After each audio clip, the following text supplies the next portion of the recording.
Hey, can someone say something just so I can check my audio? I hear you, Gab. Suzette.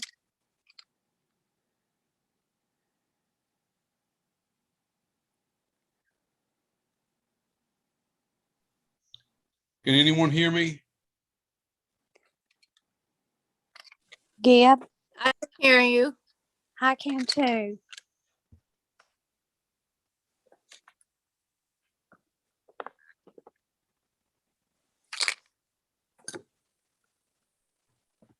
Yeah, Raymond doing the Zoom. Can anyone hear me?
Mayor, can you hear me? This is Jerry Beth. Hey, Jerry Beth, I can hear you. How me? I don't think my video is working. Yeah, I don't think your video is working, but I can hear you okay. Okay. We're not gonna be able to see Max running across the background tonight, huh?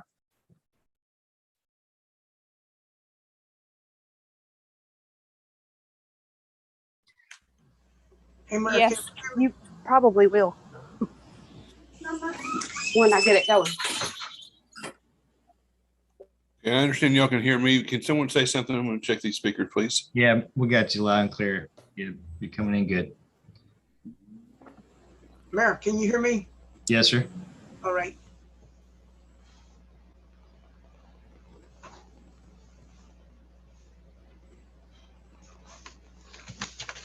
There's still a handful of folks coming in. We're gonna get started in about a minute. I'll be right back. All right. Hey guys, since we're playing this game, can you hear me too? I got a new computer. Got it? Thanks. I can hear you, Alyssa. I got you now. Great.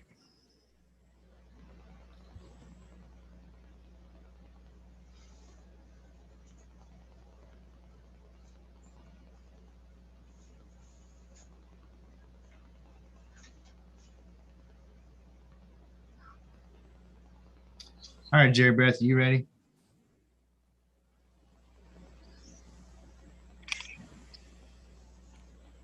Yes, You were sir. talking? I'm here. All right, you good? You can hear me okay?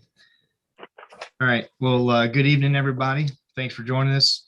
We're gonna open up with an invocation. And Woody Evans is actually in here with me right now. He was about as excited as I'm sure everybody else is to get back to in-person council meetings. So he was on his way in when I called him just to verify he was gonna join us tonight and said, come on in. So I'm gonna let him have the screen for just a second and let him open us up with a word of prayer. And so with that, Woody, I appreciate you with us tonight. I hadn't been on Zoom in a long, long time. Thank you, Mayor, for allowing me to do this. Let us pray.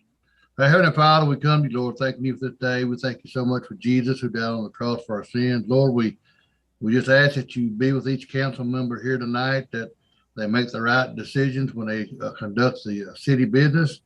And Lord, I pray that everyone will be able to work together and everything will be in peace and harmony. And Lord, we thank you for this beautiful day. And we ask that you heal the sick, And Lord, continue to get rid of this disease that's floating around. We ask these things in Jesus' name. Amen. Amen. Man, Thank you, buddy. Yes, sir. Take care. All right, Jerry Beth, if you would, please go ahead and call the roll for us. Okay, Mayor, Here. Ms. Stewart, here. Got Gene. Mr. Richardson, I get my- Here. Oh, no. Mrs. Bridges, Here. Miss Elmore. Here. Mr. Biles, Here. Mr. Jones.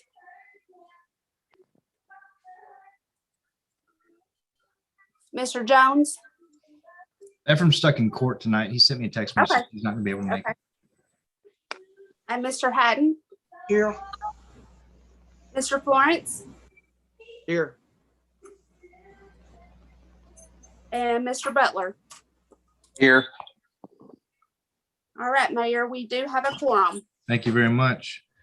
All right, everybody had access. We sent out a link last Thursday to for the packet and for last month's general minutes and the special meeting minutes. So if everybody's had a chance to review all those or any questions, I'd like to get a motion to approve the first set of minutes, which is October 11th. So moved, Coy Butler. There's actually three sets here. Raymond Hatton. Thanks. Got a motion by Coy Butler, seconded by Raymond Hatton. Any comments on October 11 minutes? All Yes, in sir. favor? Mr. Mayor, just one correction. The invocation was given by Wendell Moore. Jerry Beth, you got that? Yes, I see that I put Wendell Walker. Thanks, Ryan. I will get that corrected. Thank you, Ryan. Yes, ma'am. No problem. Anything else for the October 11th minutes? All right, we'll make that change in. I got a motion and a second. All in favor of approving with the change, say aye. Aye. Aye. Any opposed? Motion carries. All right, second set is from October 11th, the working session minutes. Are there any comments on those? If not, I'll take a motion to approve. So moved, Coy Butler. Second, Raymond Hatton. Thank you again. Motion's made by Coy Butler and seconded by Raymond Hatton. Any other comments? All in favor, say aye. Aye. Aye. Aye. Any Aye. opposed? All right, minutes pass. Last set is a set of special minutes from October the 21st. Any discussion on those? Yes, I noticed that I wasn't listed as being present. At the condemnation meeting? Right. Yes, sir. Could we make that change, please? Absolutely. On the condemnation meeting, Yes. I was referenced in there, a second and Yes. whatever, but they're just not listed as being present. I don't even have your name on here at all. Is that correct? That's right. Okay. Sorry about that. No sweat.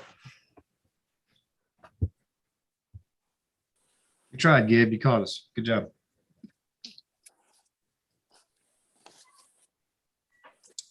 All right, I think Suzette just joined us back. Yeah. All right. Did I get a second? I don't think I did. I need a motion to approve October 21st special minutes with the addition of adding Gib Richardson to that meeting. I believe Raymond Hatton made that Okay. I second. got E. I got the motion and the second on both sets of minutes from Coy and Raymond, but did we get anything on the third set? I don't believe so. Yeah, I don't believe so either. So from the council, if I can get a motion to approve the October 21st special minutes with the amendment to add So- Gib Richardson. So moved, Ryan. Second, Alice. Motion is made by Ryan Biles and seconded by Alice Bridges. Any discussion on those? All in favor, say aye. Aye. Aye. Aye. Any opposed? All right, guys, motion carries. Thank you. On to executive board report tonight. And we'll start off, agenda says Miss Anna McClung, but you've got the lovely Alyssa Frisbee with us this evening. She's actually going to carry the torch for Anna as we go forward here. So you've got the floor, Alyssa. Thanks for being with us. Thank you for having me. So I have a couple updates from Loan Up 2022. The first is we distributed City Storefront Awards. The first place winner for this quarter was the Cozy Nook Studio and Gallery, and owner is Terry Taylor. Our second place winners were Shine Interior Design Studio, and that is Natalie Biles and Stacy Breezel. And these winners will carry the signs for until the end of this quarter, and then we'll start fresh next year. And then moving on, we have Yard of the Month for October. So we've got 4 winners here in Northeast area, Bob and Carla Williams, Southeast area, Beth and Brandon Waddell, Northwest area, Misty and Keith Shelton, and Southwest area, Cindy and Troy Perryman. And we actually have our November winners as well. And this was recently voted on. Cindy in your contacts. Sorry. So we have Vicky and Charlie Scoggins for the Northeast area. We have Angela Bowen for the Northwest area. The Southeast area is Gary and Janice Harris, and the Southwest area are the Pattersons. And our December Yard of the Month is going to look a little bit different because we are going to include holiday decorations. So we're looking forward to having some fun and interesting Yards of the Month for December. And I wanted to highlight the Sustainability Action Team's litter cleanup. This happened on Saturday, October 23rd, and our focus was the state highways that come into Lone Oak. We had about a dozen volunteers. We were able to focus on 3 target areas, and we collected over 20 bags of trash. And we are looking at making these highway cleanups a quarterly event. And the next Sustainability Action Team cleanup is going to try to be held on Martin Luther King Day and make it a citywide day of service. So I've been working with Val Turner, and we are going to come up with a plan for that as well. So some exciting stuff. And then I do have one final piece from the Beautification and Recreation team. There is a budget request from that team to the city for $500 for winter plants for the 27 flower pots downtown. So now that it's getting colder, we need some hardier plants to put in those 27 pots. And I would like to make a request on behalf of that team for $500. Mayor, I make a motion, we approve that expenditure. All right, I got a motion to, Second, Raymond Hatton. thank you, Raymond. I got a motion made by Coy Butler and seconded by Raymond Hatton to afford $500 for flowers downtown. Any comments or questions? All right, we'll take it to a vote then. All in favor, say aye. Aye. Aye. Any opposed? All right, motion carries. Good job, Alyssa. And Thank you. I also want to say thanks to you for the ad, if you can see here, that was published in today's Arkansas Business.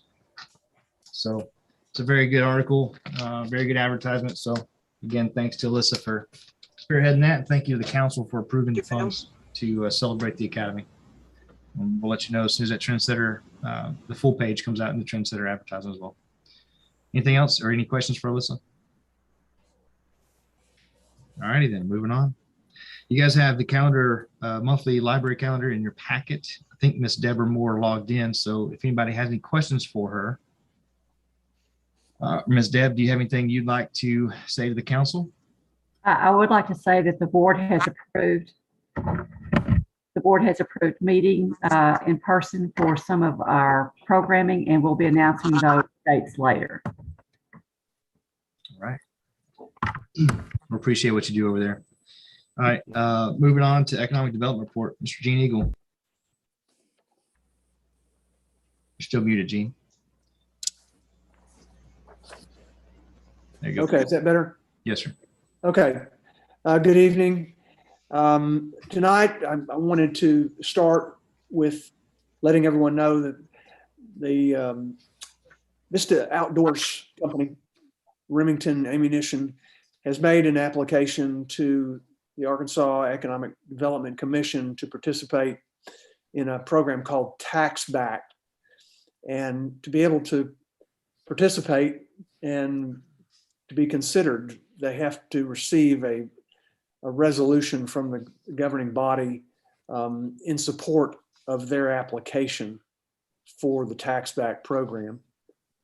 The similar Tax Back resolution for ChemiFast was adopted by the City Council in the summer of 2019.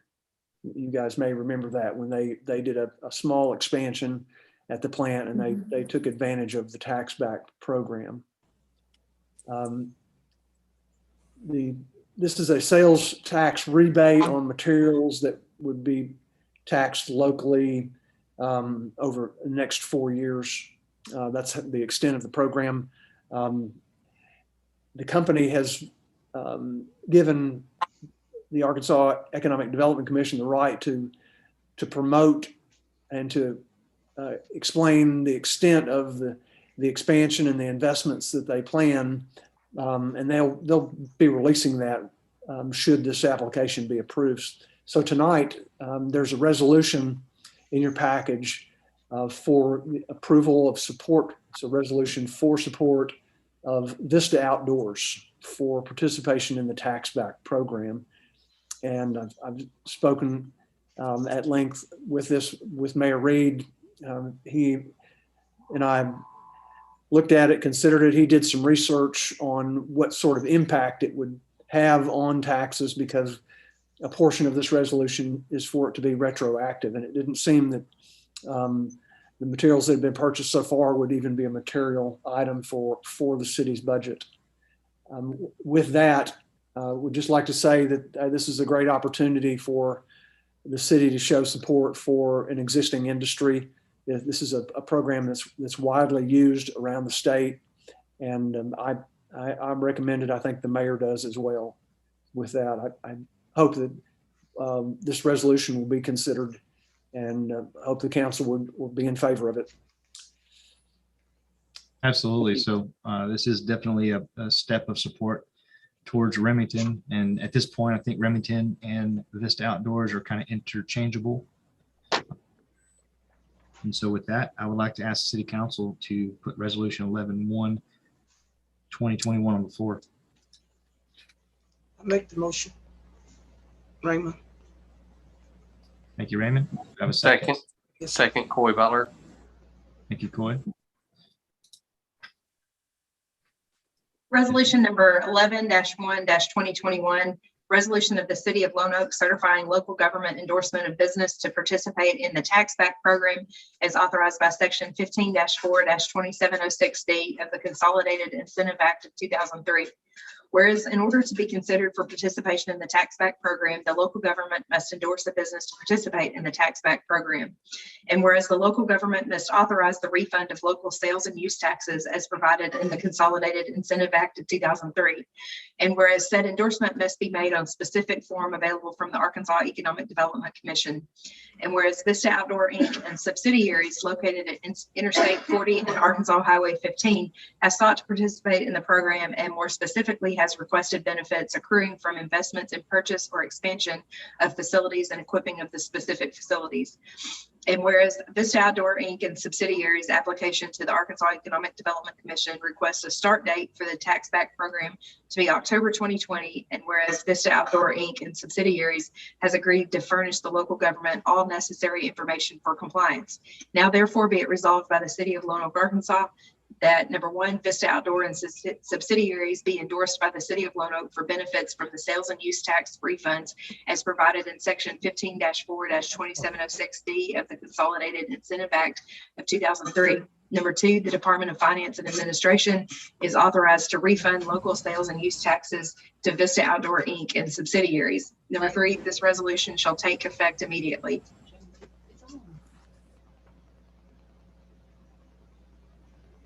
All right, thank you, Ginger. Any discussion on the motion or on the resolution? Mr. Mayor, I have a couple of questions.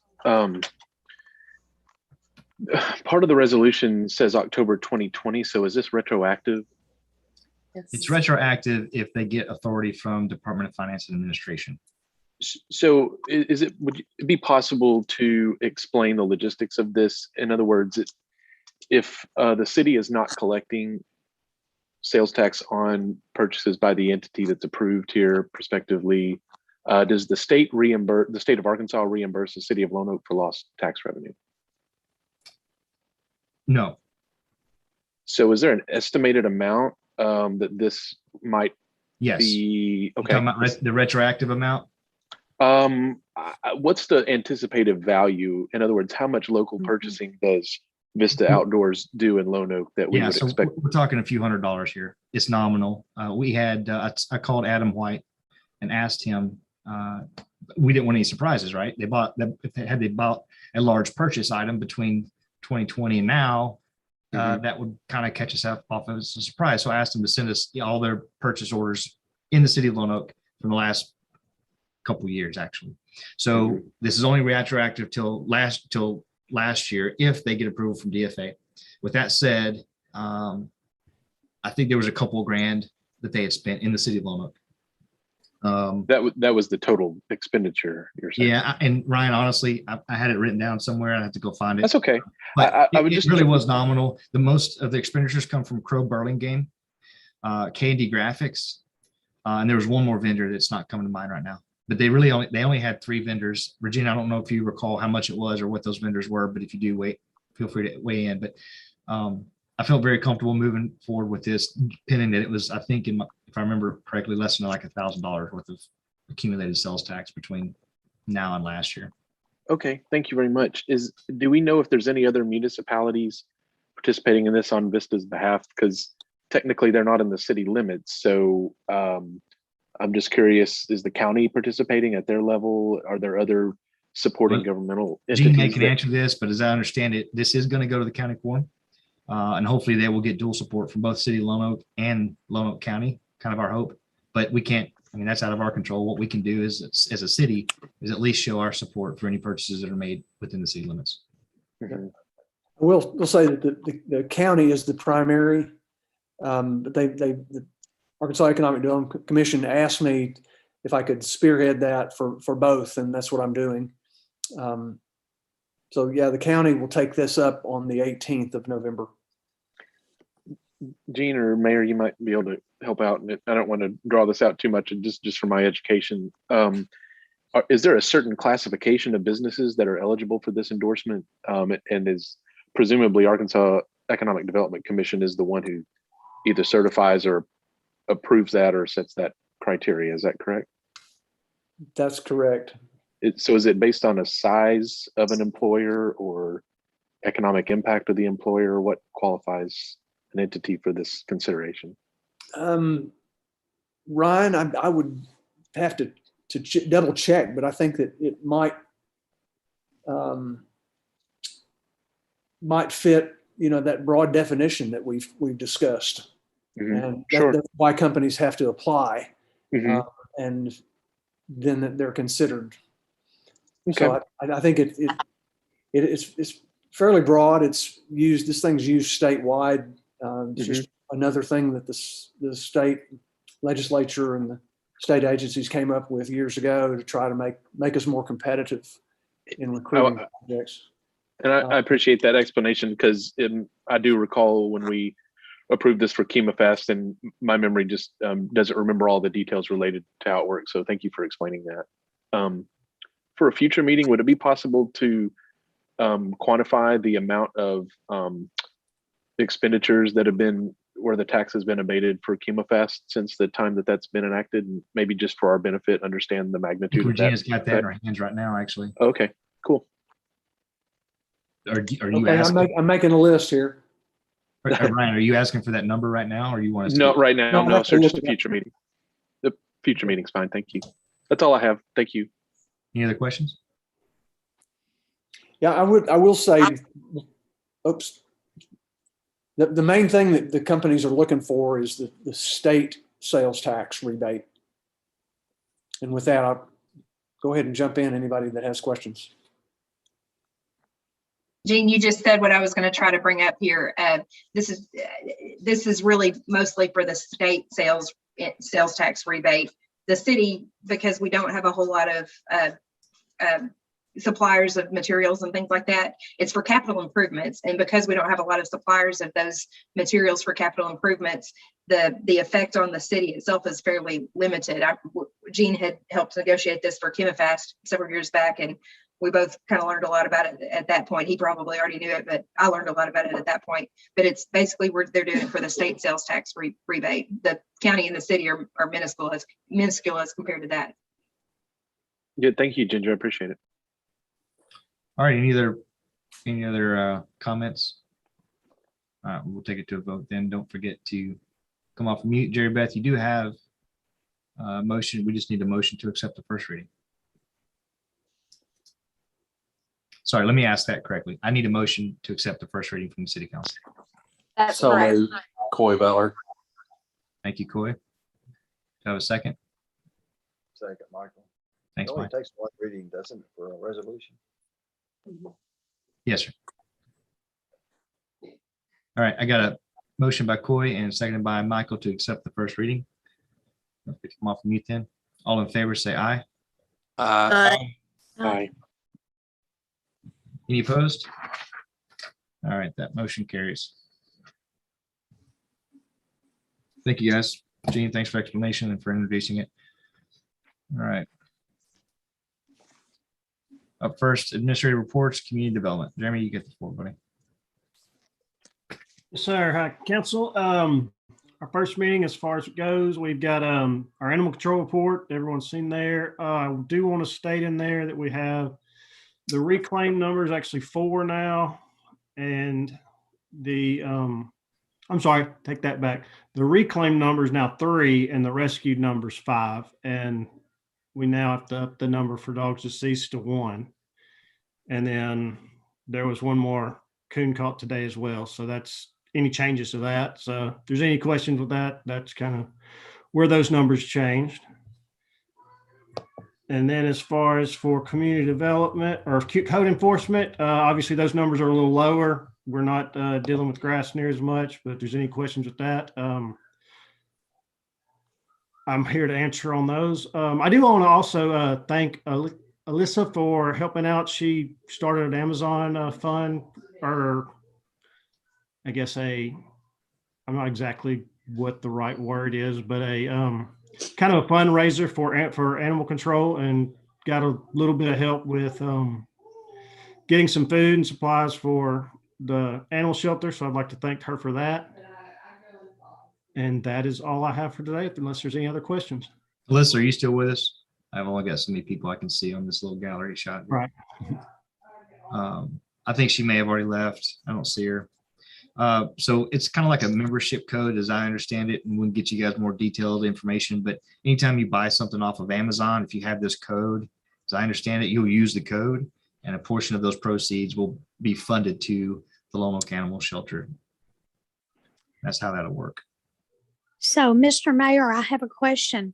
Do we know what that code is, that maybe we could all start using it? No, I don't have it. I'd have to ask Alyssa. I'll talk to her tomorrow at staff meeting and have her email it to everybody. And we need to go public with it, really. It needs to be posted out so that everybody in the community knows, that wants to use it, has access to it.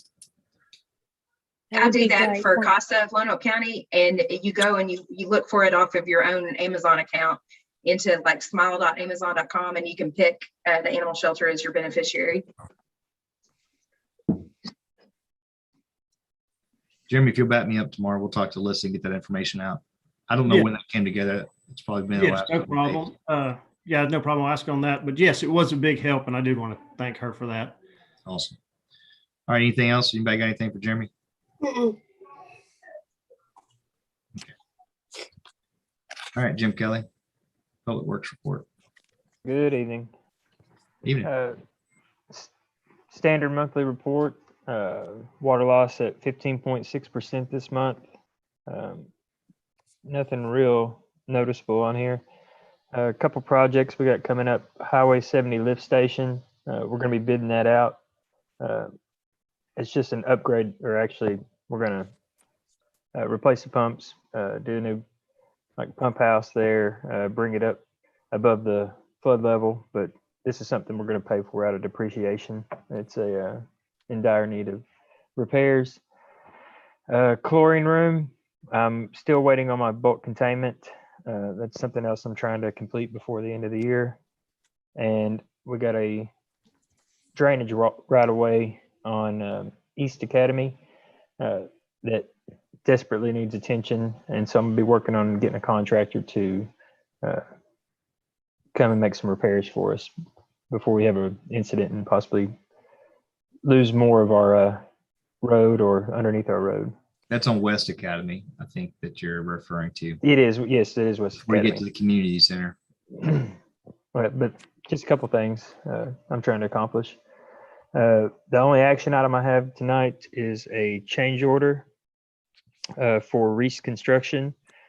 This is just to reconcile bid items, and it is in the amount of $172,211.90.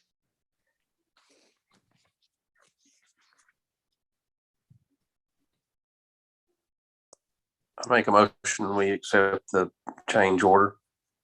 Coy Beller. Get a motion, I need a second. I don't really understand what the change order is for. It's multiple line items that we've either gone over on those, and you can look at the breakdown on them. The difference will be from the estimated quantity to the final quantity, and that's where you're really going to see the difference. Okay. I think maybe what Gibbs asking for, if we can speak to a little bit more, is there any, I know at the end of Jack Bond's letter, it says, if you have questions, please call me. He's not here tonight to speak to it, but Jim, can you maybe give the council any more feedback on the reasons behind the overspends? Yeah, let me look for these significant ones. Let me shorten this. Hey, Go Jim, ahead. if you're good with it, I'm good with it. If you Yes, sir, I am. These were out of necessity. Okay. All right. We don't have to elaborate unless someone else wants to hear it. Okay. So we're increasing the cost $172,000 plus. That's correct.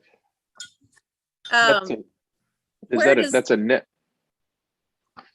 I'm sorry. That's an $172,000 overage over what was bid. Over the yes, over the estimates and the bid. That's correct. Okay, so where does the money come from? Do we still have money in the fund, the grant? The sales tax? Yes. Yes, ma'am. That's where it will come from. And when we accept a bid for X amount of money and we contract for that, why are we responsible for them underbidding? I mean, I know things go up and they're unanticipated costs, but we have increased this monumentally over the time when we first accepted the bid. Yes, ma'am. And I would say on a job this size, we have unit line items for each individual thing. So service lines, so many feet of water line at different sizes. Mm-hmm. And, on paper, you can plan it out to a T on paper, but once you get in the field, it's not always going to be accurate. You may plan to do 35 houses in a neighborhood, replace their service. Well, you get there and for some reason, some of those houses have 2 sewer services. And that's, something uncommon like that you don't really anticipate. Mm-hmm. Really, Jim, I think I'm sorry, I didn't mean to interrupt. I was just say it's helpful to note that some items went down as well, which is why you do an estimated quantity. And I appreciate you explaining the unit cost. I remember you explained this to me a while back when we first started doing some of these change orders, and the unit cost says, as of the time it was bid, it will be no more than this amount for unforeseen conditions. So we've locked in a cost at that rate. And the engineers have designed it such that they have a pretty lengthy schedule of potential items that could go over due to unforeseen conditions. And this could potentially be a much larger number if we didn't do a unit cost at the time of the bid. So, Okay. So that's what I didn't understand. So they kind of build in an inflation cushion when they submit the bid. Is that what you're saying? it in some ways that unit cost does protect us against inflation, but it's mostly just to give us an idea of what to expect when we run into the unexpected. Is that a fair explanation, Jim? It is. And Also, is that, isn't that also like estimated quantities? You got backfill, limestone backfill was estimated at 500. It took 1,079. So there's probably a lot of things like that change. mhm. It looks like the greatest expenditure, guys, was item 12, your sand backfill. They estimated 5,000 cubic yards, and actually 8,253 was actually used. But like Ryan said, it's based off a metric unit, and you've got 15-inch sewer lines at $44 a foot was estimated 5,900 feet, and they undershot that by $6,000. So you take your minuses and your additions, and it all adds up to a plus number in this case. Thank you for the explanation. Out of curiosity, who was the engineer? Jack Bond. Okay. Yeah, Gibb Jack Bond's been the engineer on this whole on the whole thing from the very beginning. All right, I think I've got a motion. Jerry Beth, back me up on that. I'm looking for a second, correct? Second. Yes. Okay, I think the motion was made by Coy, and I got a second now by Raymond Hatton. Any further discussion on this change order? Okay, don't forget to come off of mute. All in favor, say aye. Aye. Aye. Any opposed? All right, motion carries. Any questions for Jim? Jim, you got anything else for us? I was the other noticeable thing on my report was the amount of ditches that we've been cleaning. And last month we did over 7,000 feet of ditches in Lone Oak. And I don't know, I've been pretty proud of my operator who's been doing that, George. He's been doing a really good job. And I just wanted to bring that up. Yeah, he's been doing a great job, actually. So when you guys see these easements that have been swapped out, that's George working on that track, grading our drainage ditches. All right. That's it, Mayor. All right. Thanks, Jim. Thank you. All right. Hey, this is Gibb. Yes, sir. First of all, I'm very appreciative of the drainage. That's a issue that the infrastructure team for 2022 has been on for a while, and I really appreciate it. But what I was going to bring up is John Pack Road keeps coming up, and I know it's maintained by the county, and I was wondering, could we put a sign up at where we stop maintaining and says county maintenance begins, or something like that, to where people understand when they drive past McGee Meadows and go over the branch, from there on, it's on the county. And if they, I'm probably going to put a Facebook post or something out to say, hey, if you want John Pack Road resurfaced, you need to contact the judge's office, the county judge, and let's see if one of those voice gets heard or something like that. But that's a personal initiative of mine in my ward, and I was just wondering if we could get a sign or something to where it gives our citizens awareness that John Pack Road is maintained by the county. So Gibb, I had a discussion about that today with Justin Wittenberg, who had spoken with Jim Ed Ransom. He's the supervisor of the road systems on the county now. And I think there was mention that Bob Pack was going to be overlaid back in the summer. Again, I don't have any final on that. And I have done my best to bridge the relationship between the city and the county. If you haven't seen today, the county finished up a project on East Palm. They overlaid all the way out to the ballpark. So we have 2 points of access now to the ball park. And if the council sees that it's in the best interest of the city to put a sign up that delineates our responsibility and the county's responsibility, then I'll support it. I think the wise thing to do, I think the best approach would be for us to maybe educate our constituents and continue working with the county to prioritize projects that are very near or right next to the city limit line. And I agree that, but as far as educating our constituents, I don't know how we do that other than like putting up a sign or, I mean, you're just going to put a random post on the city website that, hey, if you didn't know, John Pack Road is maintained by the county. So I'm just saying that there's some way to educate our constituents without it having to be a phone call or complaint every time. If we just make it clear with a sign, you see that sometimes at the difference between state maintenance or county maintenance or, city maintenance. Yeah. And so it's just an idea.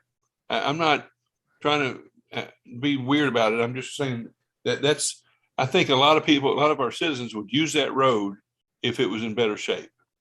I know they would. I agree with you. This is just an opinion, but it might be looked at, and well, instead of improving relations with the county, this might hinder relations with the county. And everybody has a different view and opinion, and I could see it taken the wrong way as well. And I've thought of that too, and I appreciate that. You're right, but just the fact that we're talking about it tonight is making a difference. I agree, and I appreciate you bringing a solution to the table too.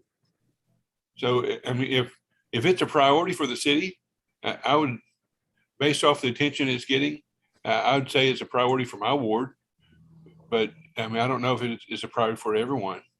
But I think we have a reason to let's push the county to do it. And then maybe it's just a phone call with you, Mayor, to the judge, and saying this is a big deal.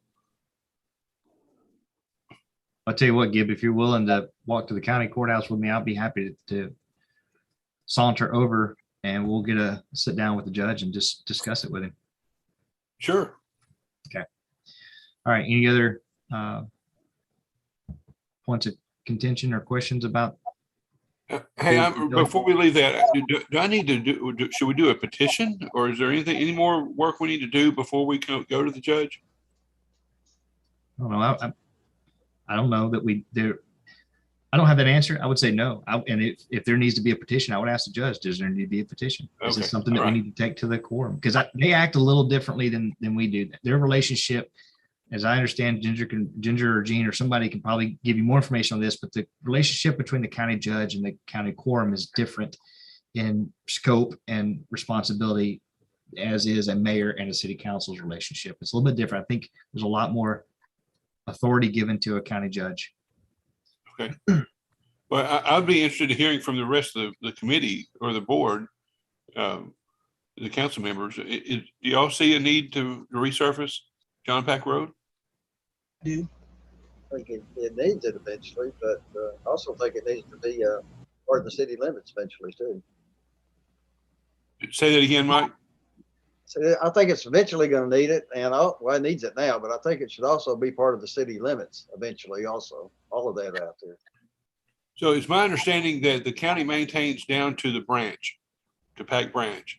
So even from the Pack Branch up to McGee Meadows, the city responsibility needs to be improved. It's bad there. So it's kind of, we got a piece of it ourselves to do, but I'm just interested to, that's a road that could be used by a lot of people and would be used if it wasn't in such bad shape from my perspective. You're 100% correct, Kip. Okay. It's okay with you. I'd like to table the topic and get back on the agenda, keep rolling. You're not wrong at all. I would support you 100%. And that's why I'm saying, I think you and I can just start with a sit down with the judge and just explain the situation, and maybe to where he'll come in and say, yeah, we got some surplus funds. Let's get that road paved. And it's as easy as that. Sounds great to me. Let's move on. All right. Thank you. All right. I think Jim, you're done? All right, Chief, you got it. Good evening, y'all. First, I want to bring up my monthly report. Of course, in front of you is normal. We had 203 dispatch calls, 146 of those were 911 calls, and 146 911 calls. I do want to, while I'm on the 911 calls, there is going to be some change with 911 in the near future. We are going to be consolidating 911, and we will no longer receive 911 calls to the city. They're going to go to a consolidated dispatch center for 911 located at the county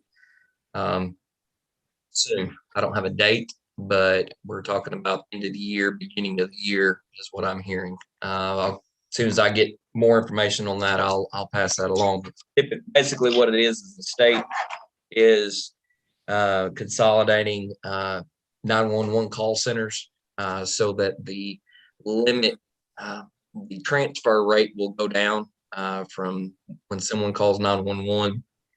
It won't be transferred 3 times until it gets to the right area for either medical, fire, or police.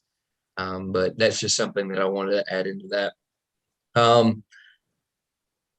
Bill to outside detention was $240 to immigration and $5,664 to probation parole, for a total of $5,904 for the month of October. Ending with that, does anybody got any questions about my monthly report? So on the dispatch, we won't need the 911 dispatchers there at the police department anymore. Do we have to pay for that service, or how will that all work, or do we know yet?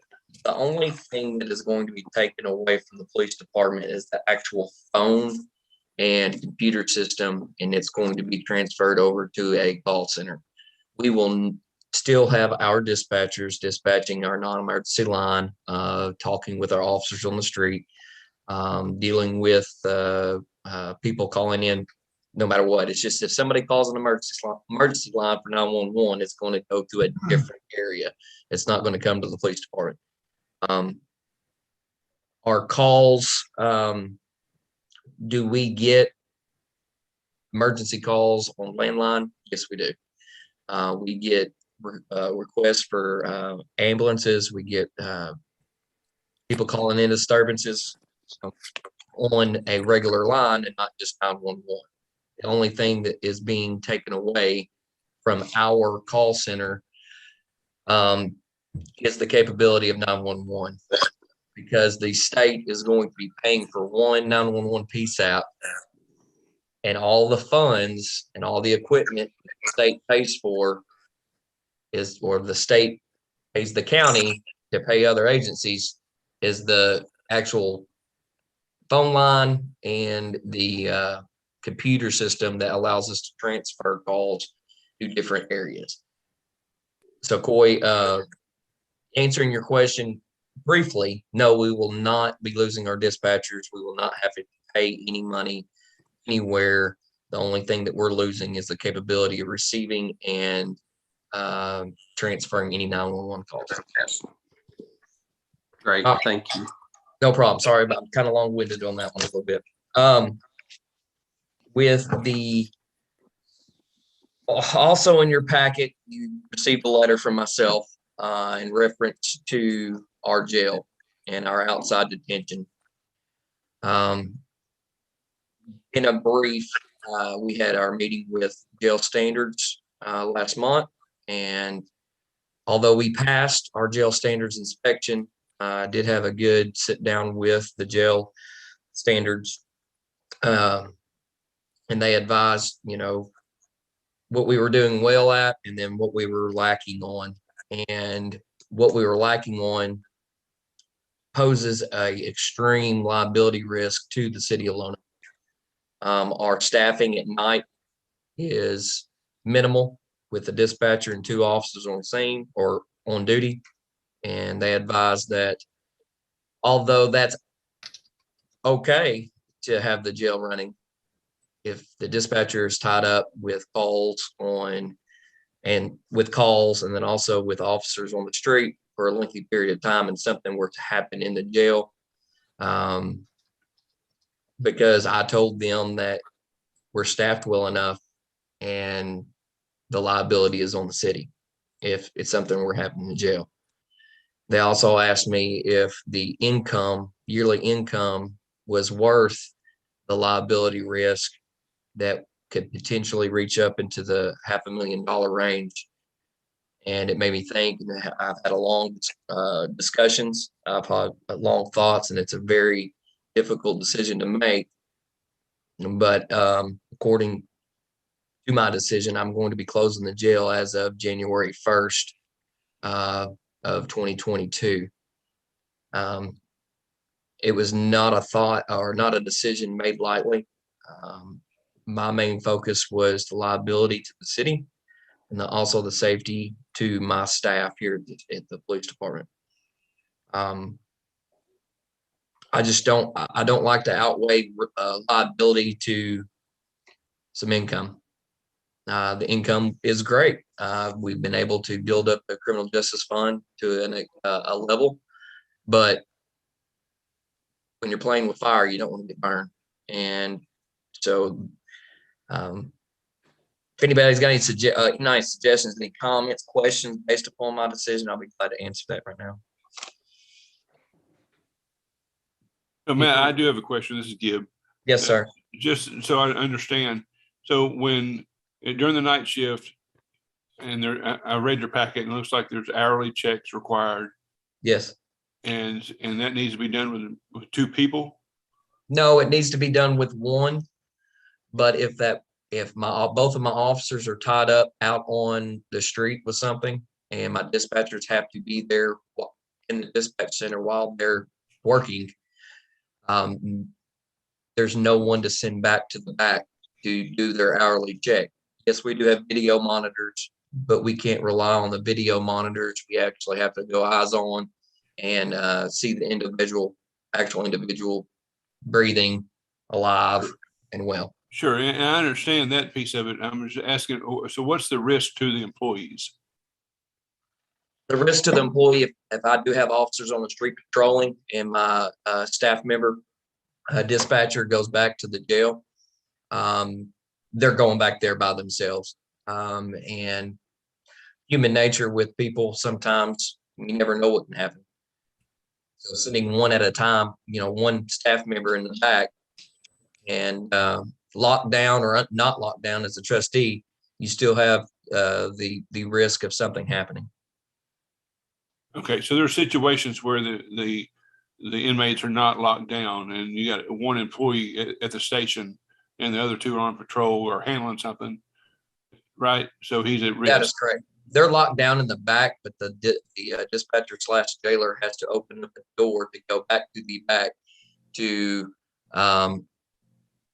their barracks to check on them.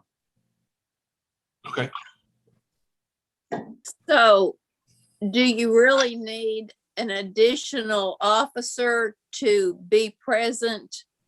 If you were going to keep the jail open, you'd need an additional officer just to cover that responsibility?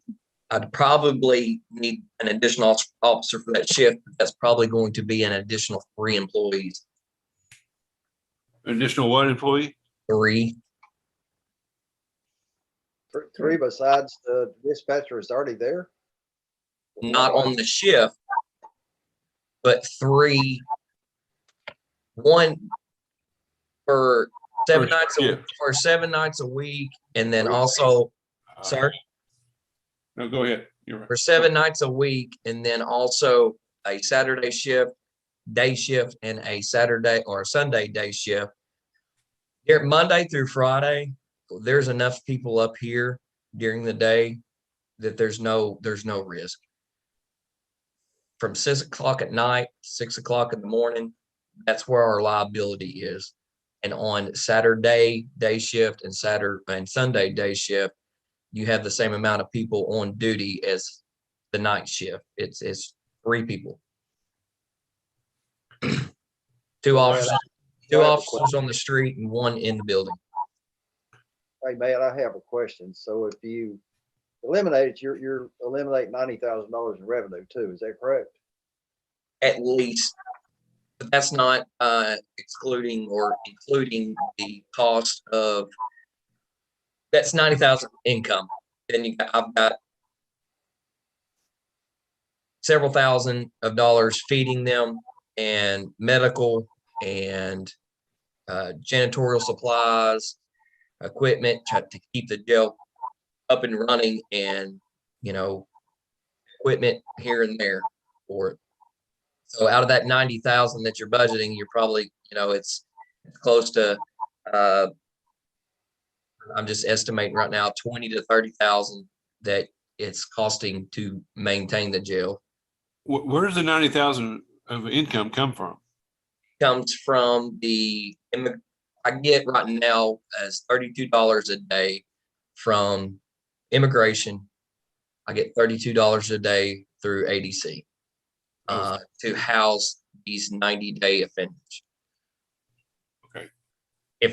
The other part of the jail is misdemeanor holds, overnight, intoxicated individuals. Those are the ones that are actually locked down. I can hold probably about 10 individuals through ADC in a given month. That brings in most of my revenue.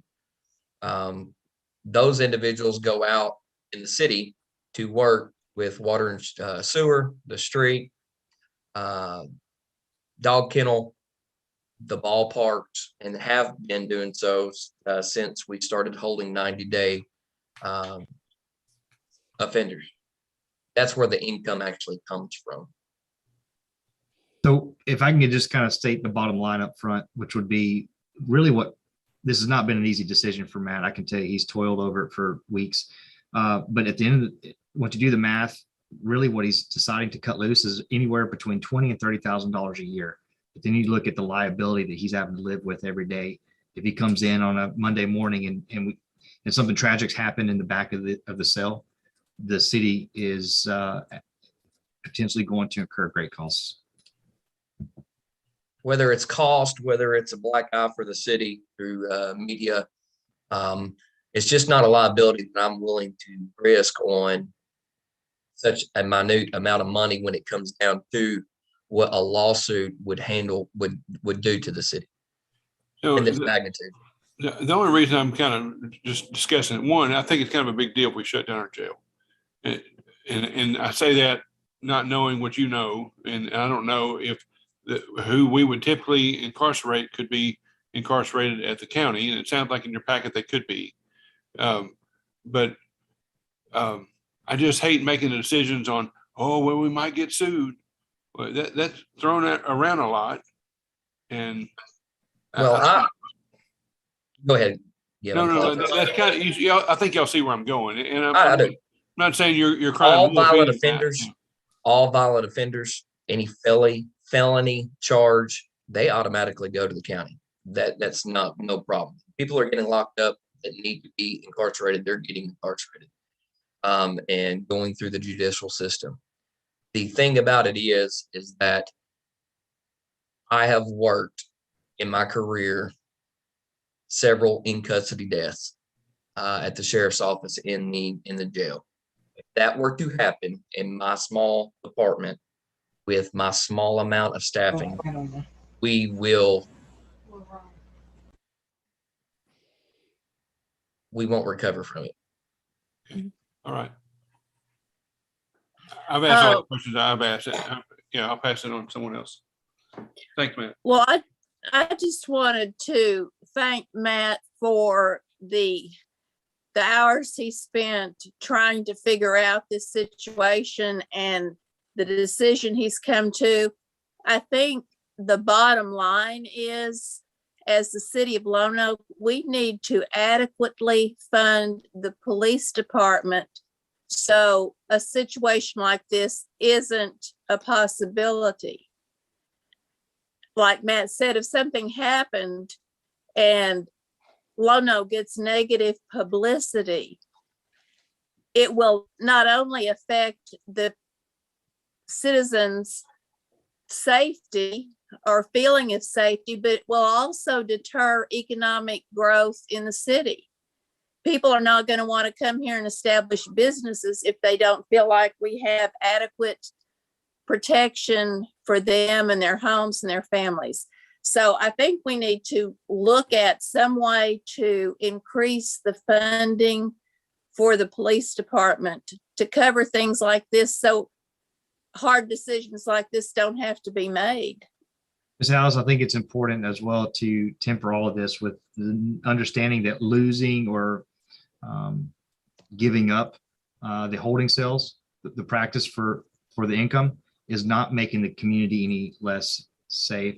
And I guess in some argument, it actually might be making it more safe, where we don't have as many inmates around town as you see currently.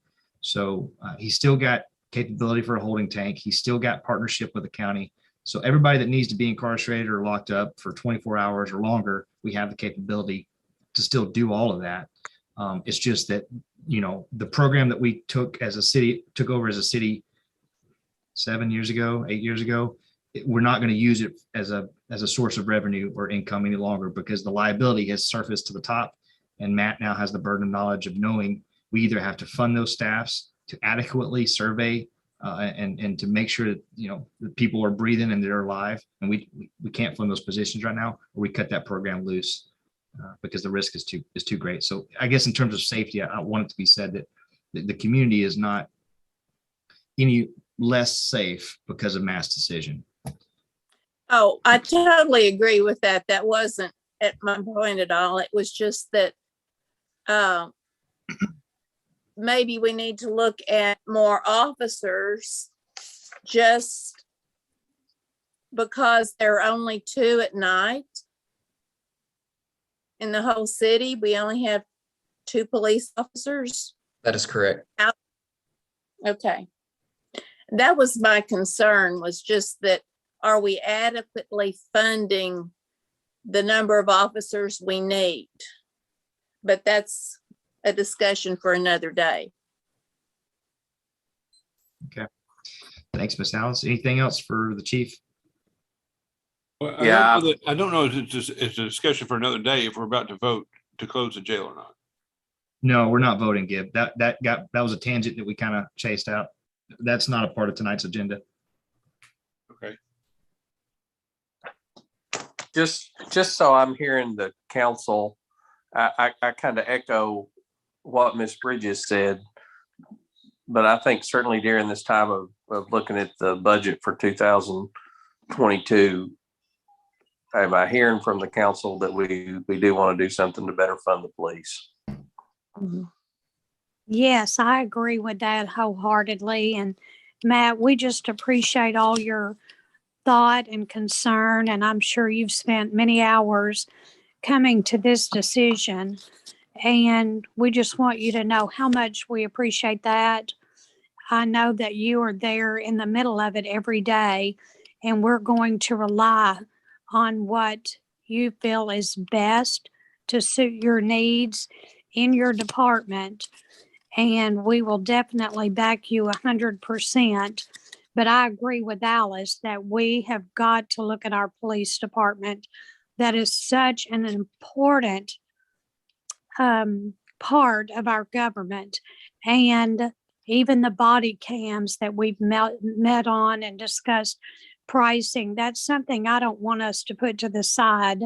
I think that's something very much in need, and I want us to still consider that for next year. Ms. Elmore, I just wanted to let you know that we do have 2 pending grants out for those watch guard, body cam, and in-car camera systems. It's just trying to wait on the decisions made upon those grants. I just want to let you know it's not aside. We are rocking and rolling, trying to steam forward, and we are right now at dead end, right? Not dead end, but we're at a stop waiting on an answer to see if we are awarded some money for those systems. Going back to what Gib was asking about voting, I don't, correct me if I'm wrong, but I don't know if it's a voting situation on to close the jail. I think that's a decision based upon my end, because technically the only person that or entity that is by law required to have a jail is the county. But if I'm wrong on that, you know, I need some advice maybe from Ginger, mayor, or other city council members on that. Be clear, the approach is going to be put into the next year's budget and discussed at length, I'm sure, at the Budget and Finance Committee meetings, and then submitted to the city council to fund or to not fund per the chief's request. Matt's correct that the city is not required to have a jail. In fact, the only thing I disagree with in Matt's letter is that he thinks that he would be losing income on this. You know, I think he says that they'd be losing the 90,000, but that's just the gross income that comes out of it. That's not the net income that would actually take into consideration the cost of having it open, the cost of feeding the prisoners, the cost of you know, whatever portion of the dispatcher's salary that should be apportioned to the jail, since the dispatcher is also doing jail things too. I mean, I think we would all wish that we could have a jail, but when we don't, I think Matt's made the wise decision to shut it to avoid potential liability. I mean, we're not just talking about liability to our prisoners, but what if one of our jailer or dispatch person was injured in these checks because there wasn't enough people there to back that person up? I mean, you know, we don't want to hurt anybody, but both of those sides need to be considered on that. I mean, I think Matt's made a wise but tough decision here. But I also agree with everyone saying we should look at the funding for them and increase that. All right, we've discussed at length. Are any last shots? All right, it's good discussion, and I appreciate you guys engaging. Thank you for your time. time. Thank you, Matt. All right, we're done. All right, in your packet, you'll see that the RTV for the mosquito control department. What has happened is there is none in the, we ordered this in May, got approval from the city, from y'all, from the city council,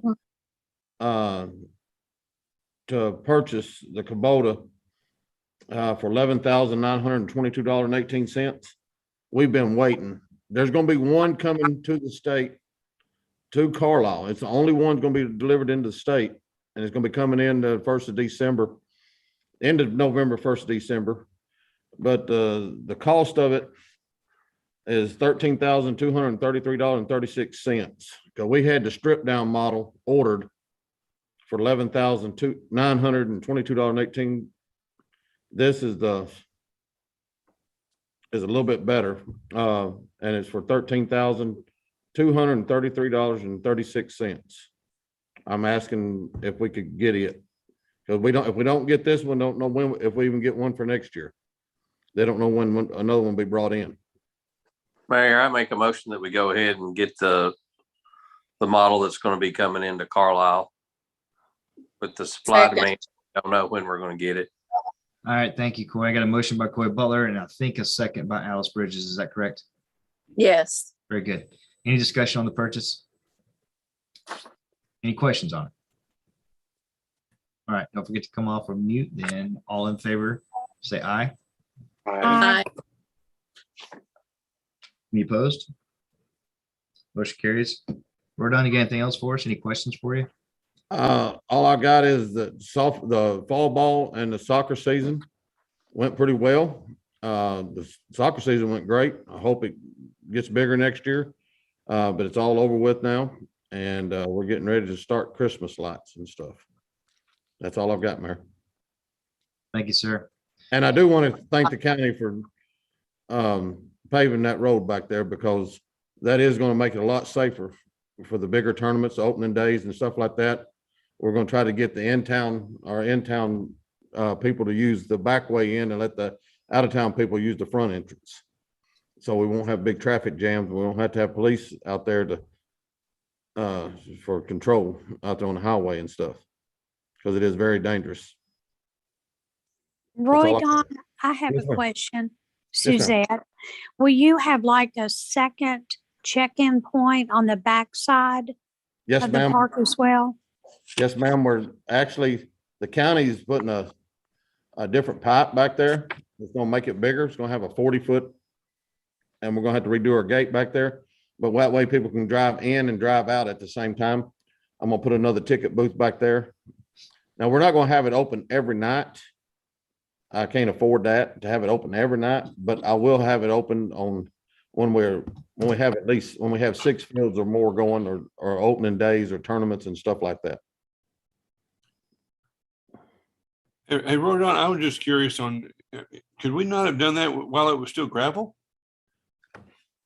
We could have, but a lot of people don't like driving their vehicles on gravel and stuff. And we just had, and our gate back there was really just for one way. The pipe was back there. You could just either drive out it or you'll be in line, just the oncoming traffic. But we're gonna widen it, our road back there, and that gate's gonna be widened out and everything like that. And how are we educating the people that if you're in town, you need to go out the southern gate? Well, when they registered for this, and then plus when I have my coaches meetings and everything, I can tell each coach I can hand them a leaflet and hand out to each one of the parents and stuff like that. Okay, thank you. Yes, sir. Anything else for Rodon? Roy Don, have we considered maybe even putting a sign up, maybe on East Palm Street? Well, we can. I haven't decided that, but I honestly didn't know this was even going to happen until about 2 weeks ago. And the mayor told me he thought it was going to happen. Then he said it was going to happen, and it started. We can put there. This right here opens this up for bicycling to the park where they're not on the main road, not where they have to cross the main road or anything like that. This is going to be great for the kids and for parents and whatever. So I'm super excited about this. It's a great idea. Thank you, Roy Don. Thank you. All right, next up is fire report. Chief, you got it. Good evening. I don't have much tonight. It looks like we had 35 calls last month. I don't have the breakdown between fire and medical. You should have a list of the addresses though. Any questions over that?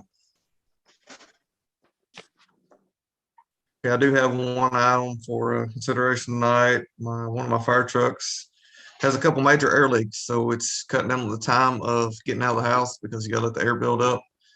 And then it could potentially go bad on a run because some of it's in the airline system for the brakes. I'm getting close on my maintenance budget for the year, so I want to bring this before y'all. I still do have money in my entire budget, but not necessarily in this line item. So to get it fixed, it's going to be an estimate of $41,2249.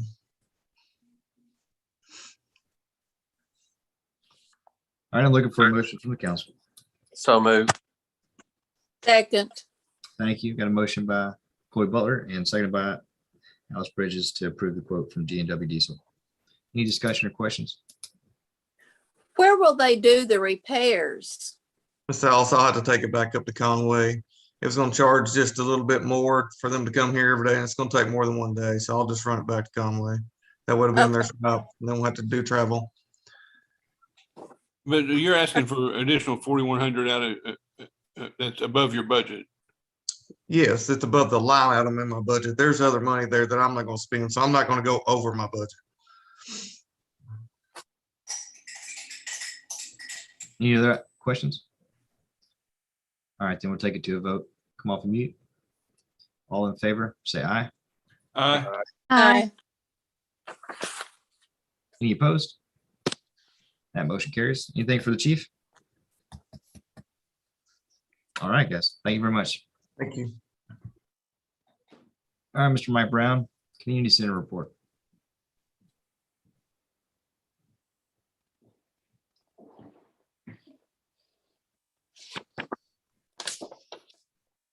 Good evening.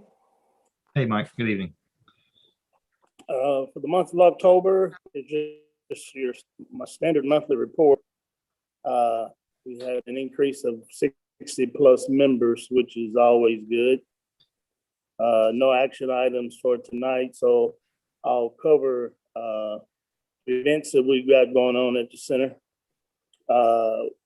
This month we started our boot camp. This is our first boot camp since COVID started, and water aerobics, and they've been big hits. We've got some of the exercises coming back, and the ladies in the morning are coming back and enjoying water aerobics.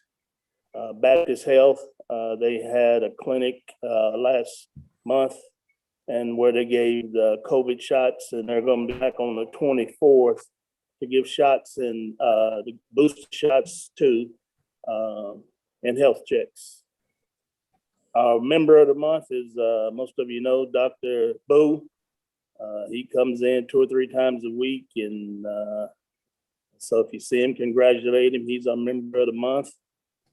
Mammo Van is November the 18th, and they called me and said that they can't take any more, but they're still going to be here. They reached their limit, and our big thing is basketball. Since soccer and softball finished for the fall, we started a basketball program. We've got 10 teams with about 110 kids, and our first game will be November the 20th. And that's all I've got. Thank you, sir. Any questions for Mike Brown? All right, we'll move on. Thanks, Mike.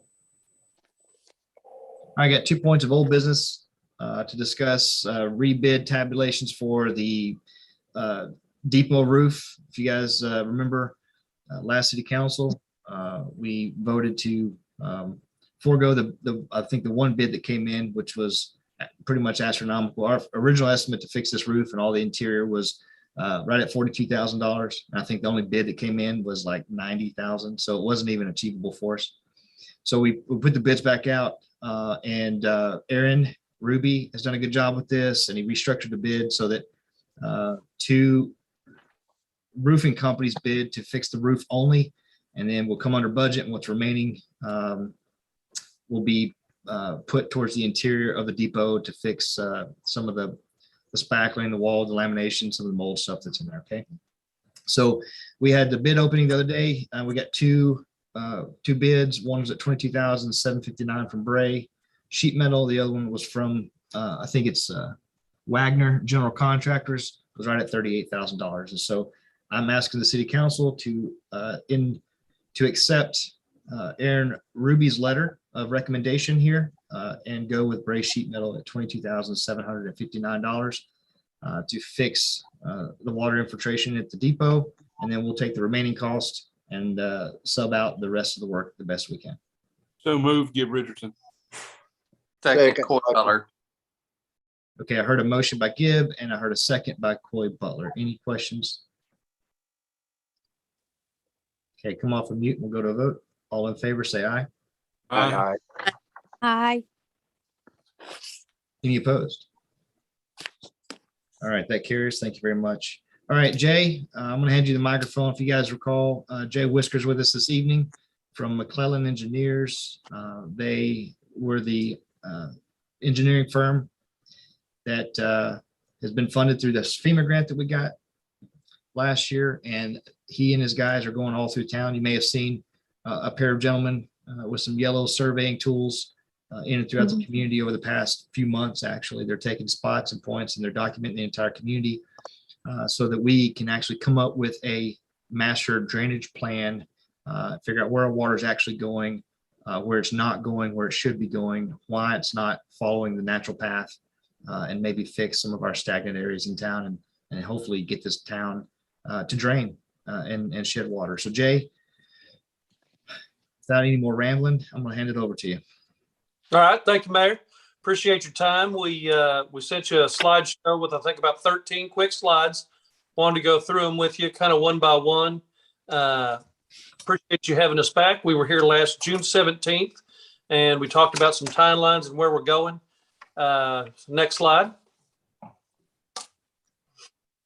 If you'll recall, we're going to kind of go over some of the, I know you have a council meeting and you remember everything about it 5 months ago, but we will go through just a few of them again, just to kind of remind everybody who does not. So we had the project kicked off. We'll start survey. We'll do the drainage improvements. Then we'll look at updating the system with future development growth. And then we'll get your report of findings and a cost estimate. So that's kind of the whole system we're going through during the report. This particular part now is the scope and project and priority. You'll recall we divided the city into 5 separate areas. And so then we started surveying. At the time, I think we were about almost done with area 1, which was a pretty big get. At this time, 5 months later, we are done with 1 and 2. We are at the end of areas 3 and 4, and then area 5 still needs to be done. But if you look at area 5, it's that north area there. The amount of drainage in that area is a lot less than areas 1 through 4.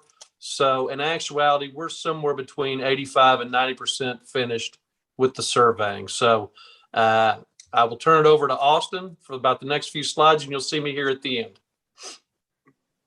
Thank you, Jay. Good evening, everyone. So like Jay had talked about, the survey crews going out to the different areas throughout the city. And what we have here is the overall city map with red as the city limits. And we're going to be taking the city and we have it broken up into different grids like this. And this is going to help us organize all the data so that we can plot out all the information on various sheets. That way we can flip through it real easy for everyone. And that's going to ultimately show all of the existing information. And then we'll have another binder for all of the different proposed improvements that we'll get to. So one of those grid sheets is going to show a lot of the drainage information that the survey crews are out getting.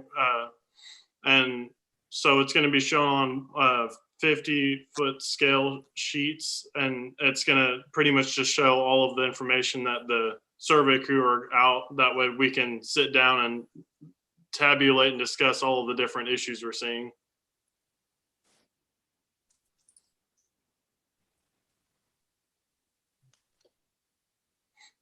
So real zoomed in onto one of those sheets so that you can really kind of see what's in there, is that they're tabulating the pipe slope, size, and material, and they're measuring out the inverts of these pipes.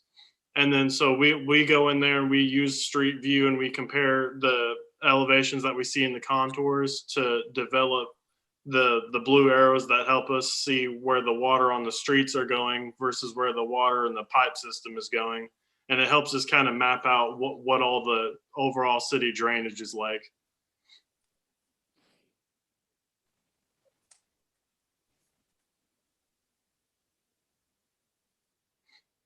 And so in this slide here is an example of a section of the city where there's no existing pipes or any kind of actual structure drainage. It's all just curb and gutter or just water flowing through the streets.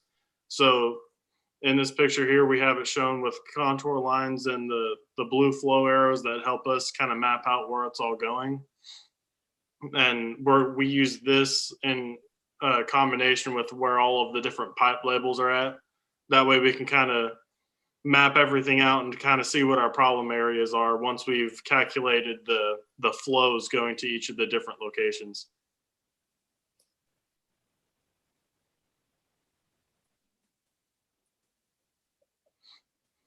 So in this slide, this kind of shows some of the different problems that the survey crew are out there kind of seeing as they take their measurements. So in this particular case, the water is supposed to drain to the south and to the east. And it's kind of hard to see in that picture, but what's kind of noted there is that some of the pipes are sloped the wrong way, which causes ponding in certain spots. But that's kind of one of the examples of the issues that we're kind of seeing as all of the information is gathered.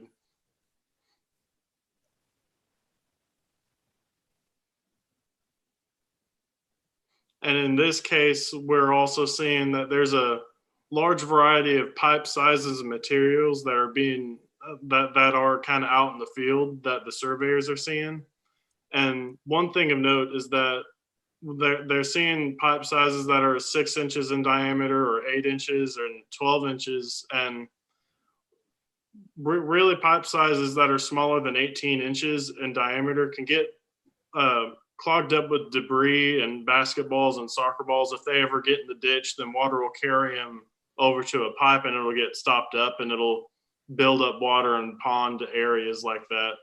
And also there's pipes that are made out of corrugated metal, which has a tendency to rust and deteriorate over time. So that's something that we'll need to take a look at and see how much of that has deteriorated and how much is still kind of stable. Another example we have here is the buildup of sediment. That's kind of what that first picture is on the left in the curb and gutter and along the side of the road there. And this is caused by there's no real pipe drainage or structure improvements through the street. It's all just carried by what's in the curb and gutter and street. So the sediment kind of has nowhere to go in the flat areas. So water will build up and then just sit there and deposit all of that soil. And what can end up happening is that water can flow up and over those curbs and into people's yards and potentially cause flooding of people's properties.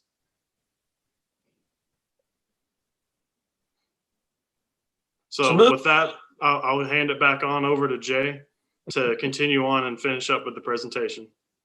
All right, thank you, Austin. So as you can see, moving forward, we've got the survey almost complete. Austin's then going to take what we've done and take it and put it into drainage areas, and we're going to calculate the amount of water going to the flow of the separate pipes.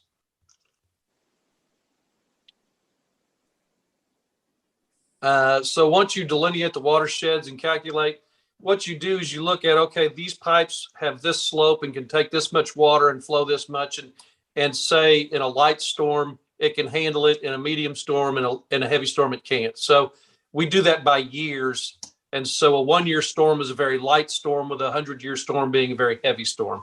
So we look at it, and cities try to look at anywhere between a 10 and a 25-year flow with which they can do. So that's the next step, is to look at what areas are flowing less than a 10-year storm and need to be looked at first. Jay, can I ask a quick question? Sure. Do you know off the top of your head how many 100-year floods or 100-year storms we've had in the last 5 to 10 years, 5 years or so? It varies city to city. I know that Bryant's had several, whereas Benton is not, sitting right next door because a cell just sat over the top. Normally, a 100-year storm is when it totally comes through.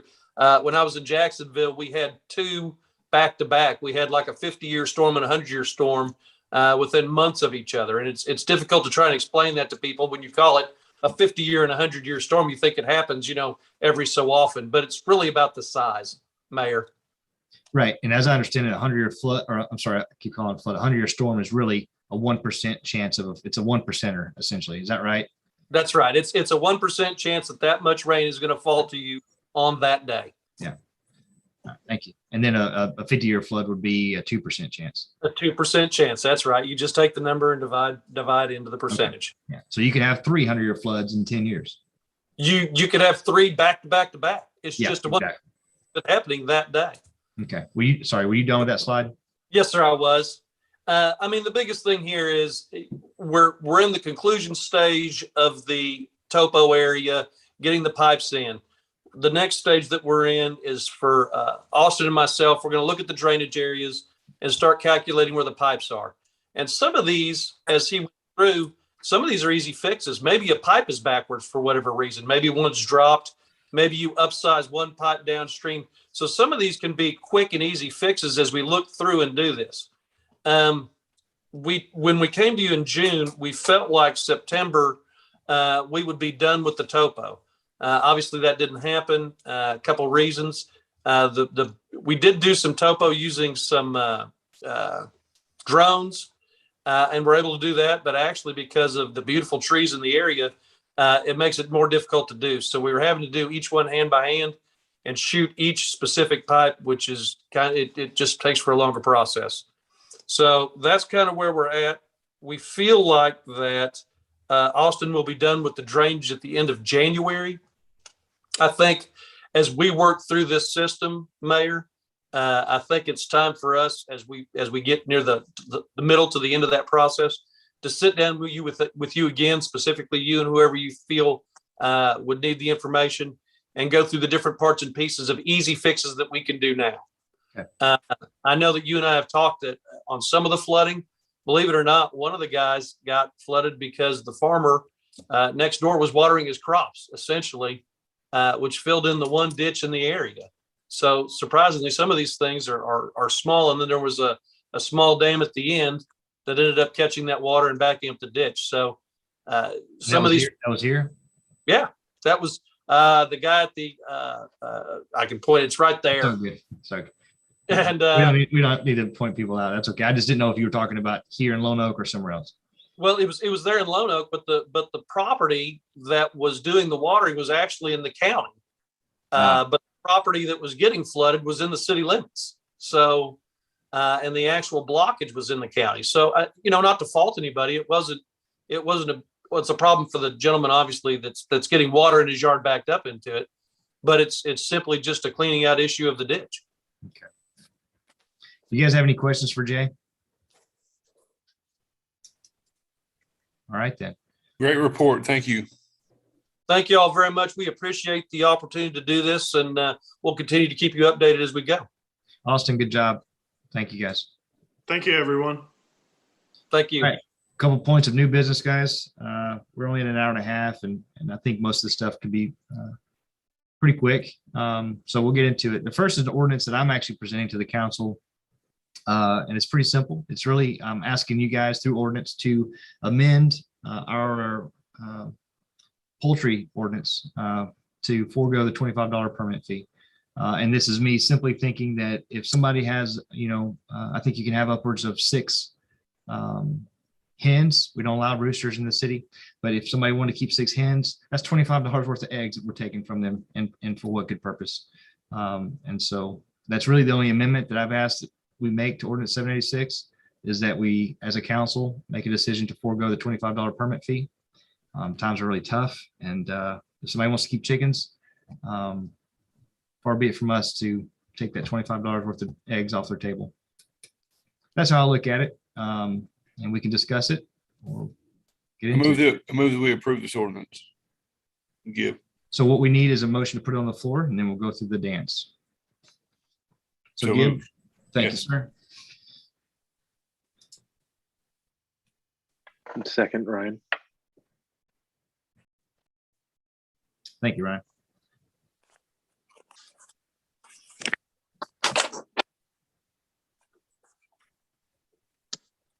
Ordinance number 786, an ordinance eliminating the permitting fee for the keeping of poultry inside city limits.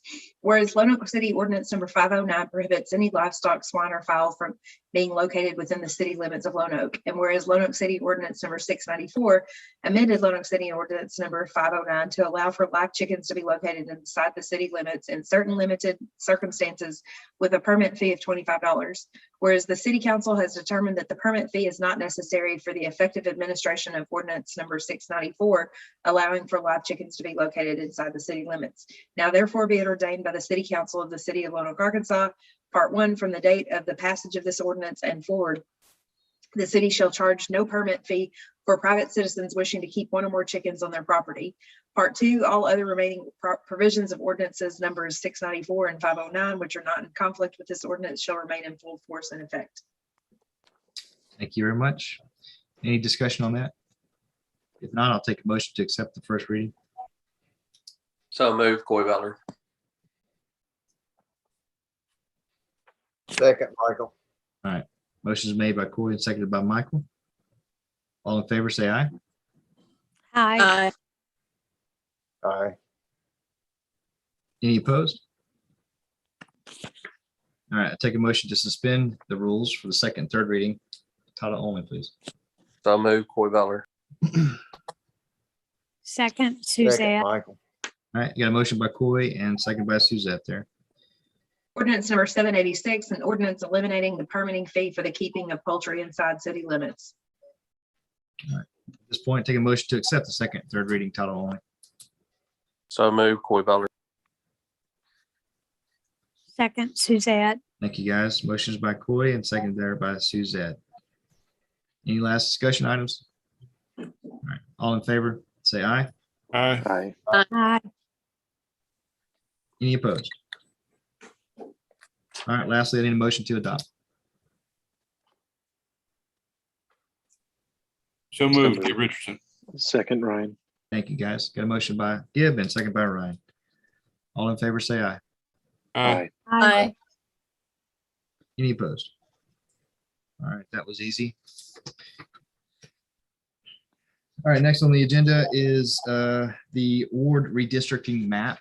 Okay, so we had our census, and any district that changes by 5% or more, you have to have your wards rezoned, relayed out. So Metro Plan does this for us. We're members of Metro Plan, and we got on their list early. And you guys got the new map in your packet. The only way to really see the difference that have been changed is to overlay the new map with the old map. There were only 3 wards that were affected. I say affected, depends on how you look at it. The boundary lines changed. There was a portion of Ward 1 now that is in Ward 2, and that is the west side of Highway 31 up to the north. There are 6 blocks on the east side of Ward 3 that are now in Ward 5. And there was a kind of a long leg on Ward 4 that extended into the center of the city that is now a part of Ward 8. And I need a motion to accept the new redistricting lines as they've been presented. So moved, Ryan. Second, Suzette. Any discussion on it?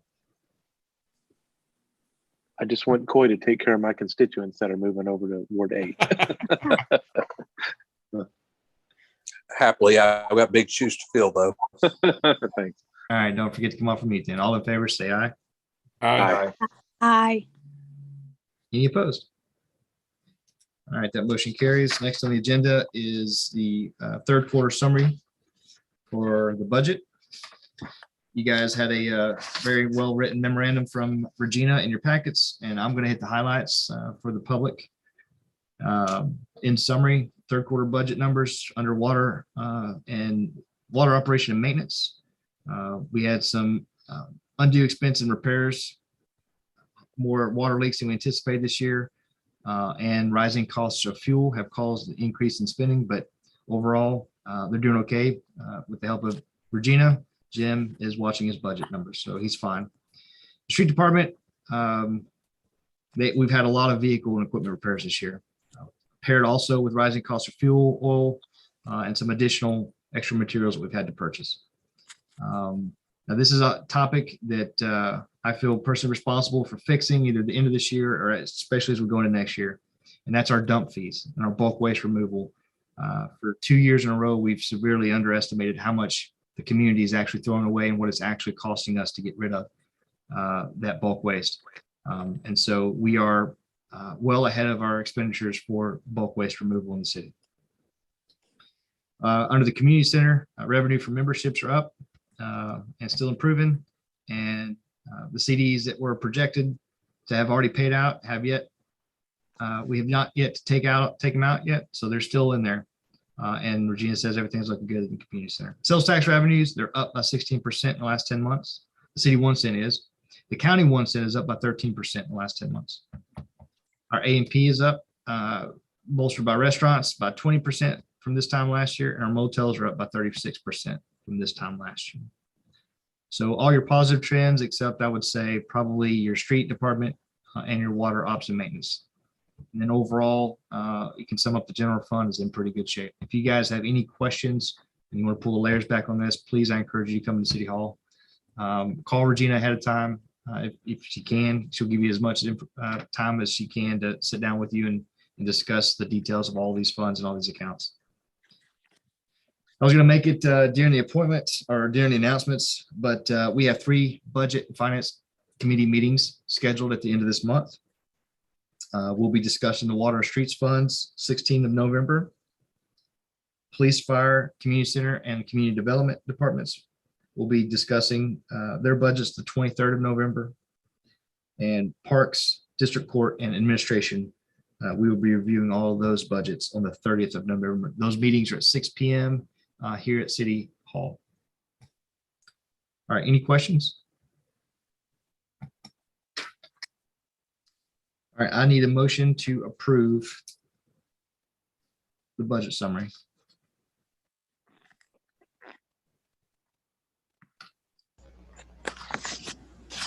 From the council, I need a motion to approve.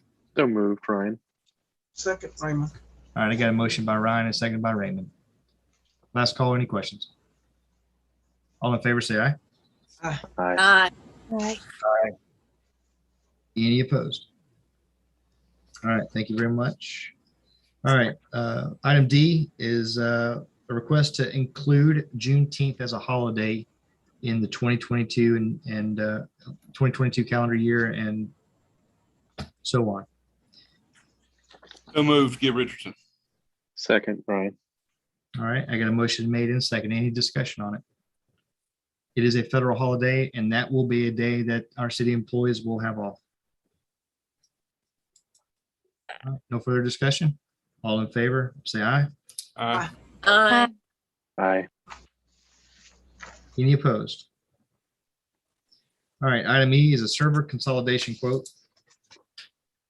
All right, you guys have a memorandum in your packet that kind of explains what this request is, and essentially we've got some outdated servers that need to be updated, and the cost is rising rapidly. So the quicker that we do this, the better.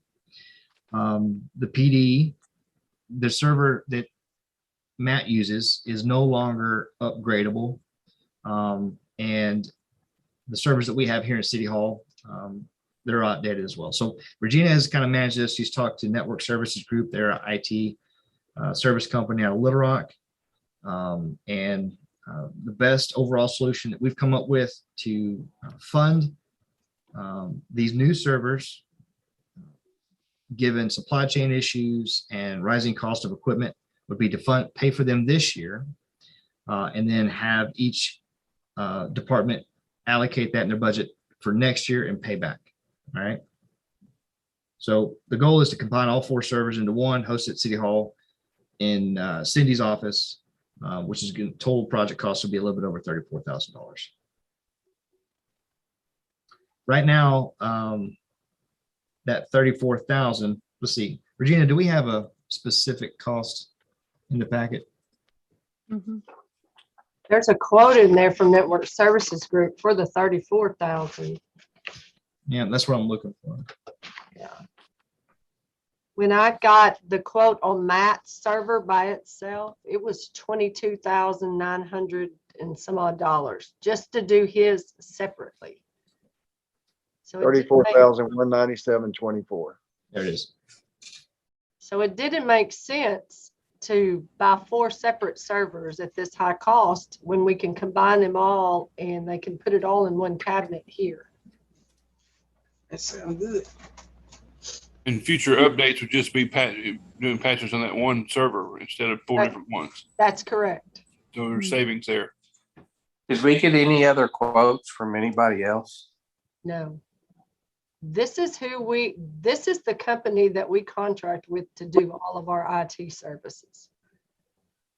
So hiring somebody else to come in and quote it, they don't know our system or anything about our system.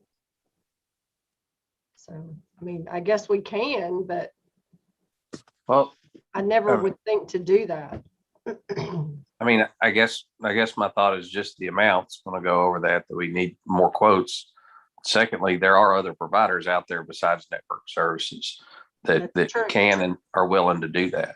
That's true, but they're not, the other providers are not, they're not up on the software we use. The reason that we have them, went with them, is because they specifically work with the software programs that the city uses.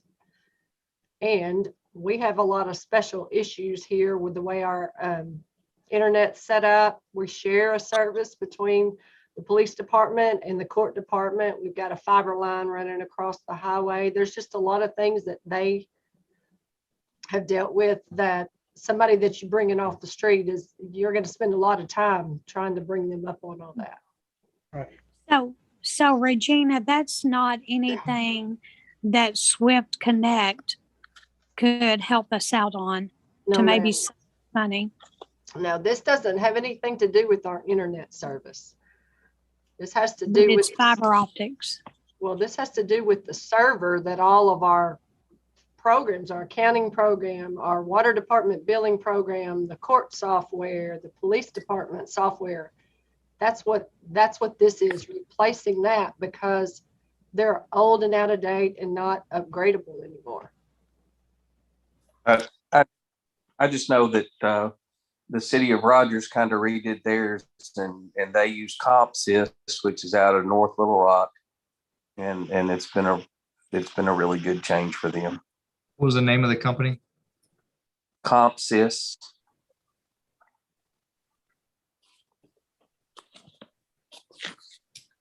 Well, I'm not familiar with the city of Rogers and what they have and what they've done. So yeah, and I'm not know that they may have their own in-house IT people too, and then decided to farm it out. I'm not sure.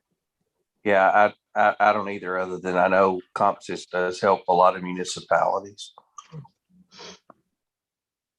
Regina, how would that work with Network Services Group if we decided to go with a third-party company? I mean, they still have to honor their contract and provide. They would honor the contract to service us, but they're not going to warranty any of this work. Yeah. Well, I'll look for guidance on the council then. If you guys want us to table it, bring it back, or if you want to move forward with the numbers that Regina's brought to you tonight. I have a question. So what is the current contract? But what are we paying and what are they doing for us? They're our IT provider. If we have any kind of issue with any of the software programs, any of our internet protocols, switches, desktops, laptops, anything that's covered, registered with them, they provide service for it. If we need new equipment, we get a discount for using them. We get a discount on our labor rates. Some things there is no labor, depending on what it is. We have a call line. If we have a problem, somebody is there. They guarantee they call us back within so much time to get the issue taken care of. And if we got new servers from someone else, that would potentially cause an issue with our current provider. Yes, I would think they won't service it. If we don't hire them to do it, I don't know why they would. I mean, we would be in a contract with somebody else to maintain that portion at that. So, yeah, and I don't mean to play devil's advocate, and we can, y'all can do whatever the council thinks best. But there are other companies besides Network Services that provide that whole chain, that whole circle that can do that. And just with that amount of money, we want to get bids on everything else from as many vendors as possible. I don't know why there's a reluctancy not to try to do that on this as well. Regina, can you recall or do you know how much we spend per year on our contract with NSG? It's right under $20,000 for the whole city, for every device. And we did put that out for bid when we did it. So, and they were the least expensive. Also, they came highly recommended because they work personally with the companies that we use for our software. So, city municipality software is not the same as other industry software. And they work with legislative audit on our behalf as well. What is the, Regina, can you impress on us, what's the push? Time is of the essence here because first of all, we may not be able to get the equipment if we don't act on it before the beginning of next year, right? We have, this quote is good for 30 days. That's as long as they can get the price held on it. Matt's server has been out of date since May. He can't get his upgrades on RVS until this is done. He either builds a new one for 20,000 plus, or we all go ahead and bite the bullet and consolidate, because it's going to save us all and we all have to do it. I mean, nobody's servers last forever. Well, I see. That's our cyber, that protects us. I mean, the server is what keeps other people from getting into our information. That's our cybersecurity, basically. Why would we have waited so long for Matt since May, did you say, of this year? Well, because first of all, it wasn't budgeted and he didn't know how he was going to pay for it. We didn't know it was out of date when he couldn't get his upgrade. That's when we first started. That's when we found out. How long is the contract for with NSG? It automatically renews until we cancel it. Okay. Since time is of the essence and we know how difficult it is to get products and anything in right now, perhaps it would be a good idea, since Regina's got this all worked out and we know what it would cost, to go ahead and make these upgrades, and then maybe in the future look at a different company just to compare prices again. Well, I it's do always- think Go ahead, Susan. think we need to get an additional quote as well at some point. I mean, we do on everything else, so I think it's good to know what else is out there and what they can provide. I think what makes this a unique purchase is that the contract that we're in, that they're not going to be required to honor another company's product. That's what makes this a little bit more of a unique scenario than, say, getting estimates for an RVT like Roy Don would, or for Mosquito Outfit or something. So there's a couple options here, and I need some advice from the city council. We can move on what Regina has proposed. That would require a motion in a second to get to a vote, or we can table it and we can come back with other estimates. I mean, the first thing I would do would be to call a network services group and ask them what the ramifications would be if we went with another server provider. And I think Regina has kind of told us is probably what they would respond with, which is, A, we wouldn't warrant it, or we wouldn't do the work on it. Or B, they would, but there'd probably be some additional incurred costs. So Would it be possible to get another quote within this 30-day time frame? So we might have a special called meeting just to vote on this? That's what I would feel I would feel more comfortable with, Alice. I mean, I know that CompSys does most everything, and I mean, I can't speak for them, obviously, but it's been my understanding they do everything that network services does. There are many providers that do that, though. I mean, there's a lot of them out there. Well, the big thing with this is the only way I'm going to be able to get what I would call a fair quote is for somebody to explain to them how our system works and exactly what this quote's providing. And that would have to be our network services people to do that, because I'm not an IT person. Mm-hmm.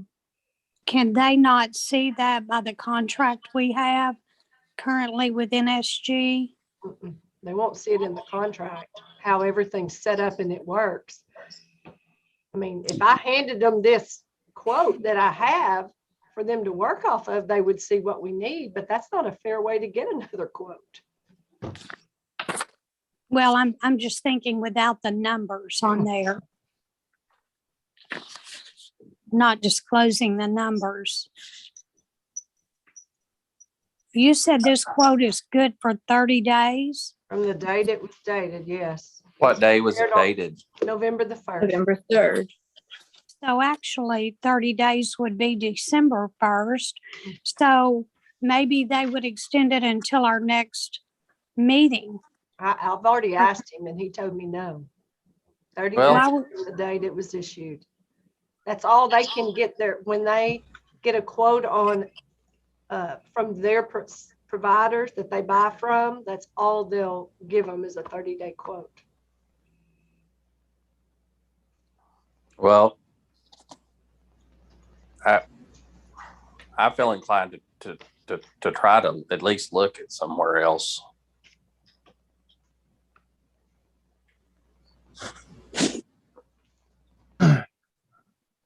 I agree, Coy. At least we will know what else is out there and make the decision next month, table it until then to just know that we're within the realms.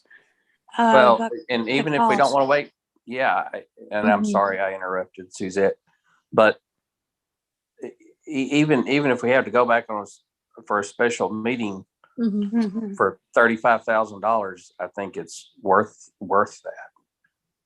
I agree. Virginia, is it fair to say we probably won't be able to come back to the table with an estimate outside of a new contract?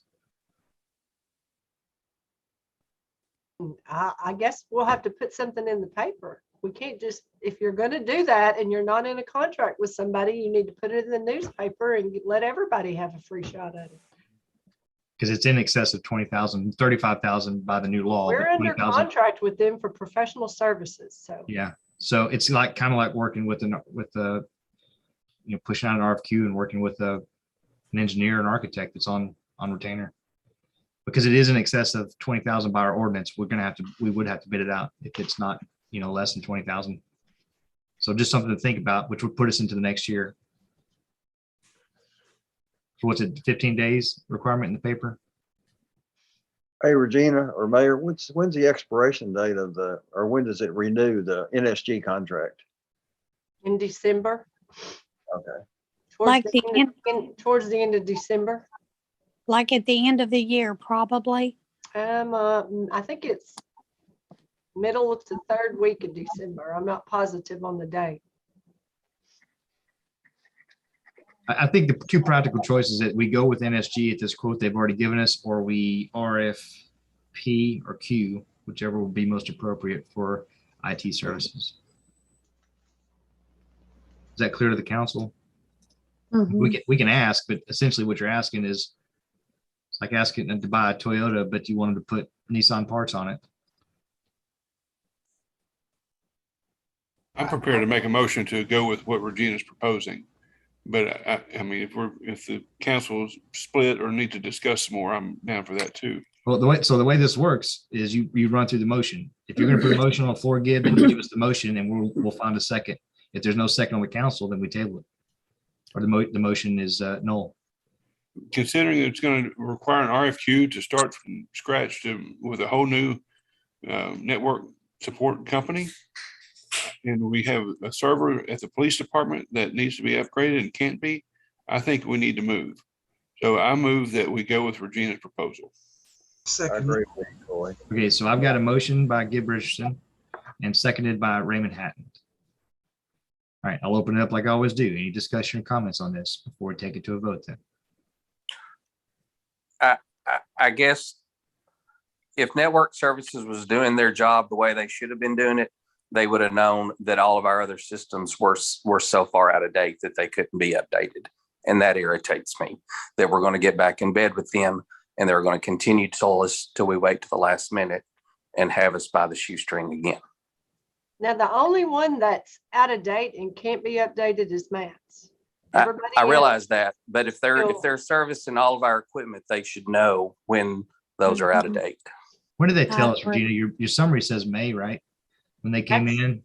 Yes.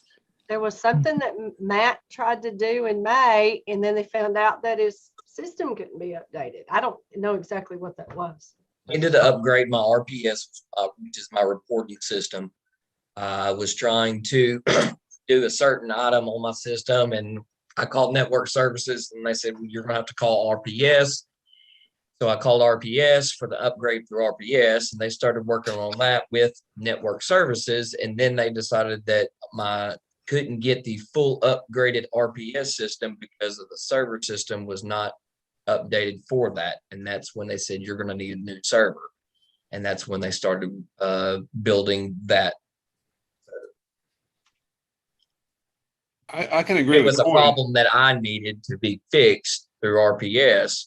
And then Network Services advised RPS that you can get a little bit, but you can't get your full upgrade on your reporting system because of the server was not capable of that upgrade.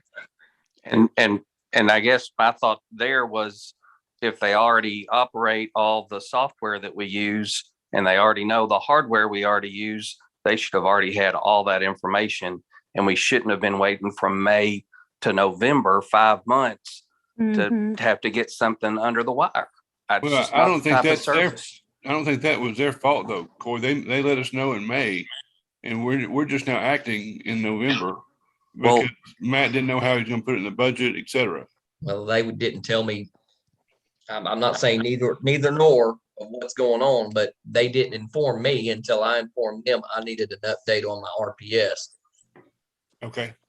Well, I don't know, correct me if I'm wrong, but we're talking about buying some more hardware, right? We're not talking about extending the contract with NPS.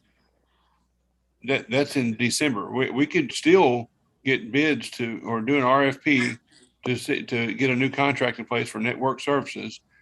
But I mean, if we need hardware, a server's just hardware.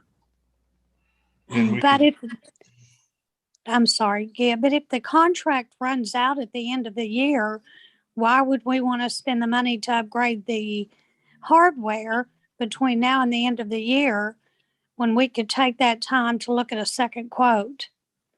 Well, it's a good point, Suzette. I think the point Regina made in her summary that was in the packet was that from May till now, the cost has increased just for the PD server $5,000. So correct me, it went from $14,000 in May to $19,000 now. So just in 5 months, it's about $1,000 valuation per month. And I think that's why time is of the essence, because we don't know what the supply chain is going to. I mean, we may wait till January or February, and instead of paying 34, now we're at 38. I don't know that. Nobody knows that. And that's a valid point, Mayor. But the deal is, they knew that in May, and it's gone up $4,000 since then. They should have had that figured out. Well, we've got a motion and we've got a second. Well, what is it? So what's the drawback from going ahead and purchasing a new server to get Matt up to speed, or to get all of our servers, we're consolidating from 4 to 1, and then doing an RFQ or P, whichever one's appropriate, to get a new service provider? Sounds like December was when we need to either say we want to keep going with NPS or not. But in either case, we're going to, whether we get if we consolidate to one server, then that's what we have. And that's what the new provider will bid on, and how they're going to maintain it with RFQ. Just seems like we're getting split up on being in bed with NPS, or what is it, NPS? That's the name of the service? NSG. All right, yeah, Network Services Group, NSG. NSG. Well, and I'm not an IT guy. I know enough to sound dumb, but I'm just going, we need to get the servers. I don't think you can go wrong by consolidating 4 into 1, and then we could get a new contract to maintain it if there's someone better. I guess my concern with that is that with some of these network groups, they will provide all the equipment, and it'll all be in one, and they would. I just think if we're spending some more money with somebody, I don't know. That just doesn't. I understand what you're saying, Gib, but I mean, there's servers that can control our whole system off site so that we're not having to pay for the server itself. Okay. And there's services that does that where we're not having to buy the whole server ourselves. Okay. And it can be done off site, and it can be more secure than we've ever thinking about having it in our own town. Matt, if we take the pressure of the purchase off, the timeline off and just look at the other factors? Do you see any issues with waiting, price aside, supply chain aside? Is it going to cause any undue harm to the police department? No, I'm maintaining as we speak, but I can't get upgrades and get my reporting system upgraded until we get it done. I've waited since May, so I'm maintaining, but I'm not a tech guru either. I don't know what it's going to evolve later.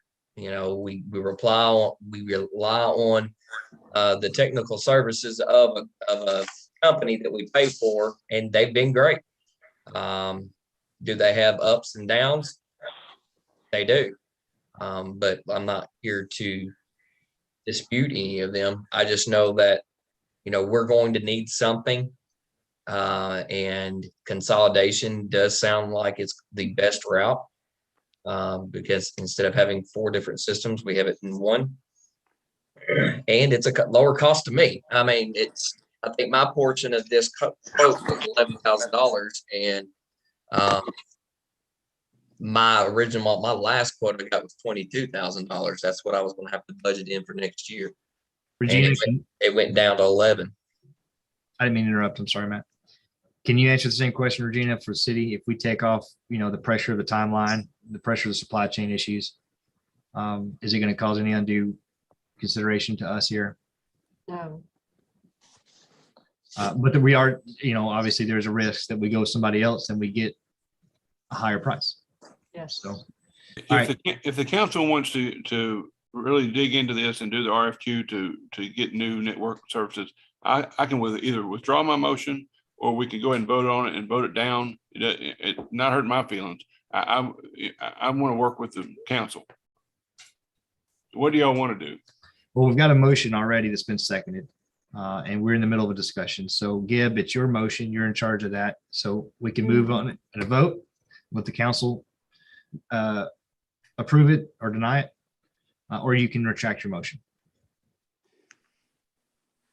And I'm asking for input from my constituent, my peers here. What do y'all want to do? And we can vote on it, or I'll withdraw it. Well, we can roll the dice and we'll wait. It may cost us more, it may not. We won't know until we try it and see. Mayor, Ma'am. to go with this is Cindy, to go with a new IT company, it's going to have to be bid, which also means that's going to be a lengthy time, because and you got these Thanksgiving, companies are going to Christmas. have to come in and look at our system and evaluate everything we do, and it's not going to be overnight. Well, it's this is the second IT company that the city has had.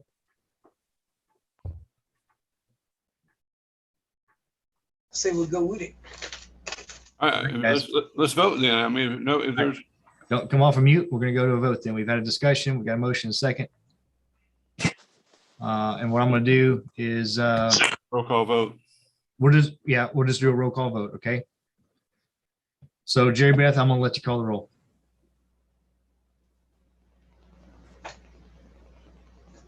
Okay. What I'll do is I will just call your name and you can say you vote yes or you vote no. Is that good, Yes. Mayor? Yes, ma'am. Okay. That's correct. Yep. And we are voting, the motion is to go with this bid. Is that correct? Yes, ma'am. That is, yes. Okay. Gib Richardson, Aye. Alice Bridges, Aye. Suzette Elmore, No. Ron Bowles, No. Ephraim Jones is absent. Raymond Hatton, Yes. Michael Florence, Yes. Coy Butler. No. Okay, Mayor, from what I'm understanding, we've got 4 yeses, 3 nos. That's what I counted as well. All right. That motion passes. That's a good exercise. Thank you. All right. I think we do need to look into that before we do it again. I agree. I think that's a great suggestion. And just for the future, I like to see at least 2 quotes on items like this. I know we've had that discussion before. All right, guys, we're moving on to the last item on the agenda, and that's the municipal league accidental death and dismemberment policy for elected officials and department heads. You all have it in your packet.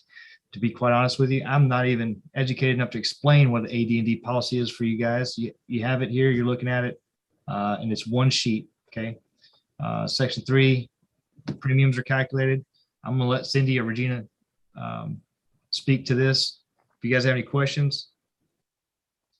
Sir.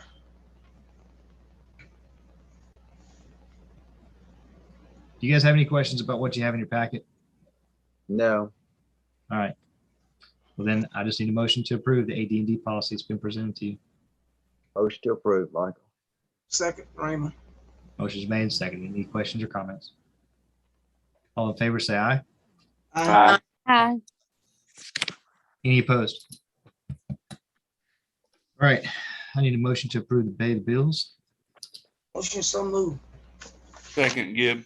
Made by Raymond and seconded by Gibb Richardson. Any discussion on it? All in favor, say aye. Aye. Aye. Aye. Any opposed? Any announcements from the city council? I've got one. Veterans Day ceremony is going to be open to the public at the Gina Cox Center Thursday at about 9:20 in the morning. So I want to invite all you guys to please join us and the public as well. It's going to be hosted by the Lone Oak Junior ROTC. Mr. Mayor, I have just one. Through the Winrock grant, the RPIC grant, among the things that Lone Oak has been provided for was a study of the existing broadband infrastructure. Thanks to Gibb and Gene Eagle and Wallace McCurry, the Lone Oak 2022 action team, infrastructure action team has been informed of this process, and the final report will be given by Winrock's consultant this Friday afternoon. Alyssa Frisbee has the Zoom information if anyone, and I would encourage you to join and hear the report of the infrastructure assessment and evaluation regarding broadband in the city of Lone Oak. What time is that? Set for 2:30. Okay. All right, thank you, Ryan. Anything else? If not, I'll take a motion to adjourn. So moved, Boyd Butler. Second, Gibb. All right, any opposed? Thank you, guys. Have a good night. Thank you. Have a good week. Have a good Thank month. you, guys. See you. Have a good evening. All right.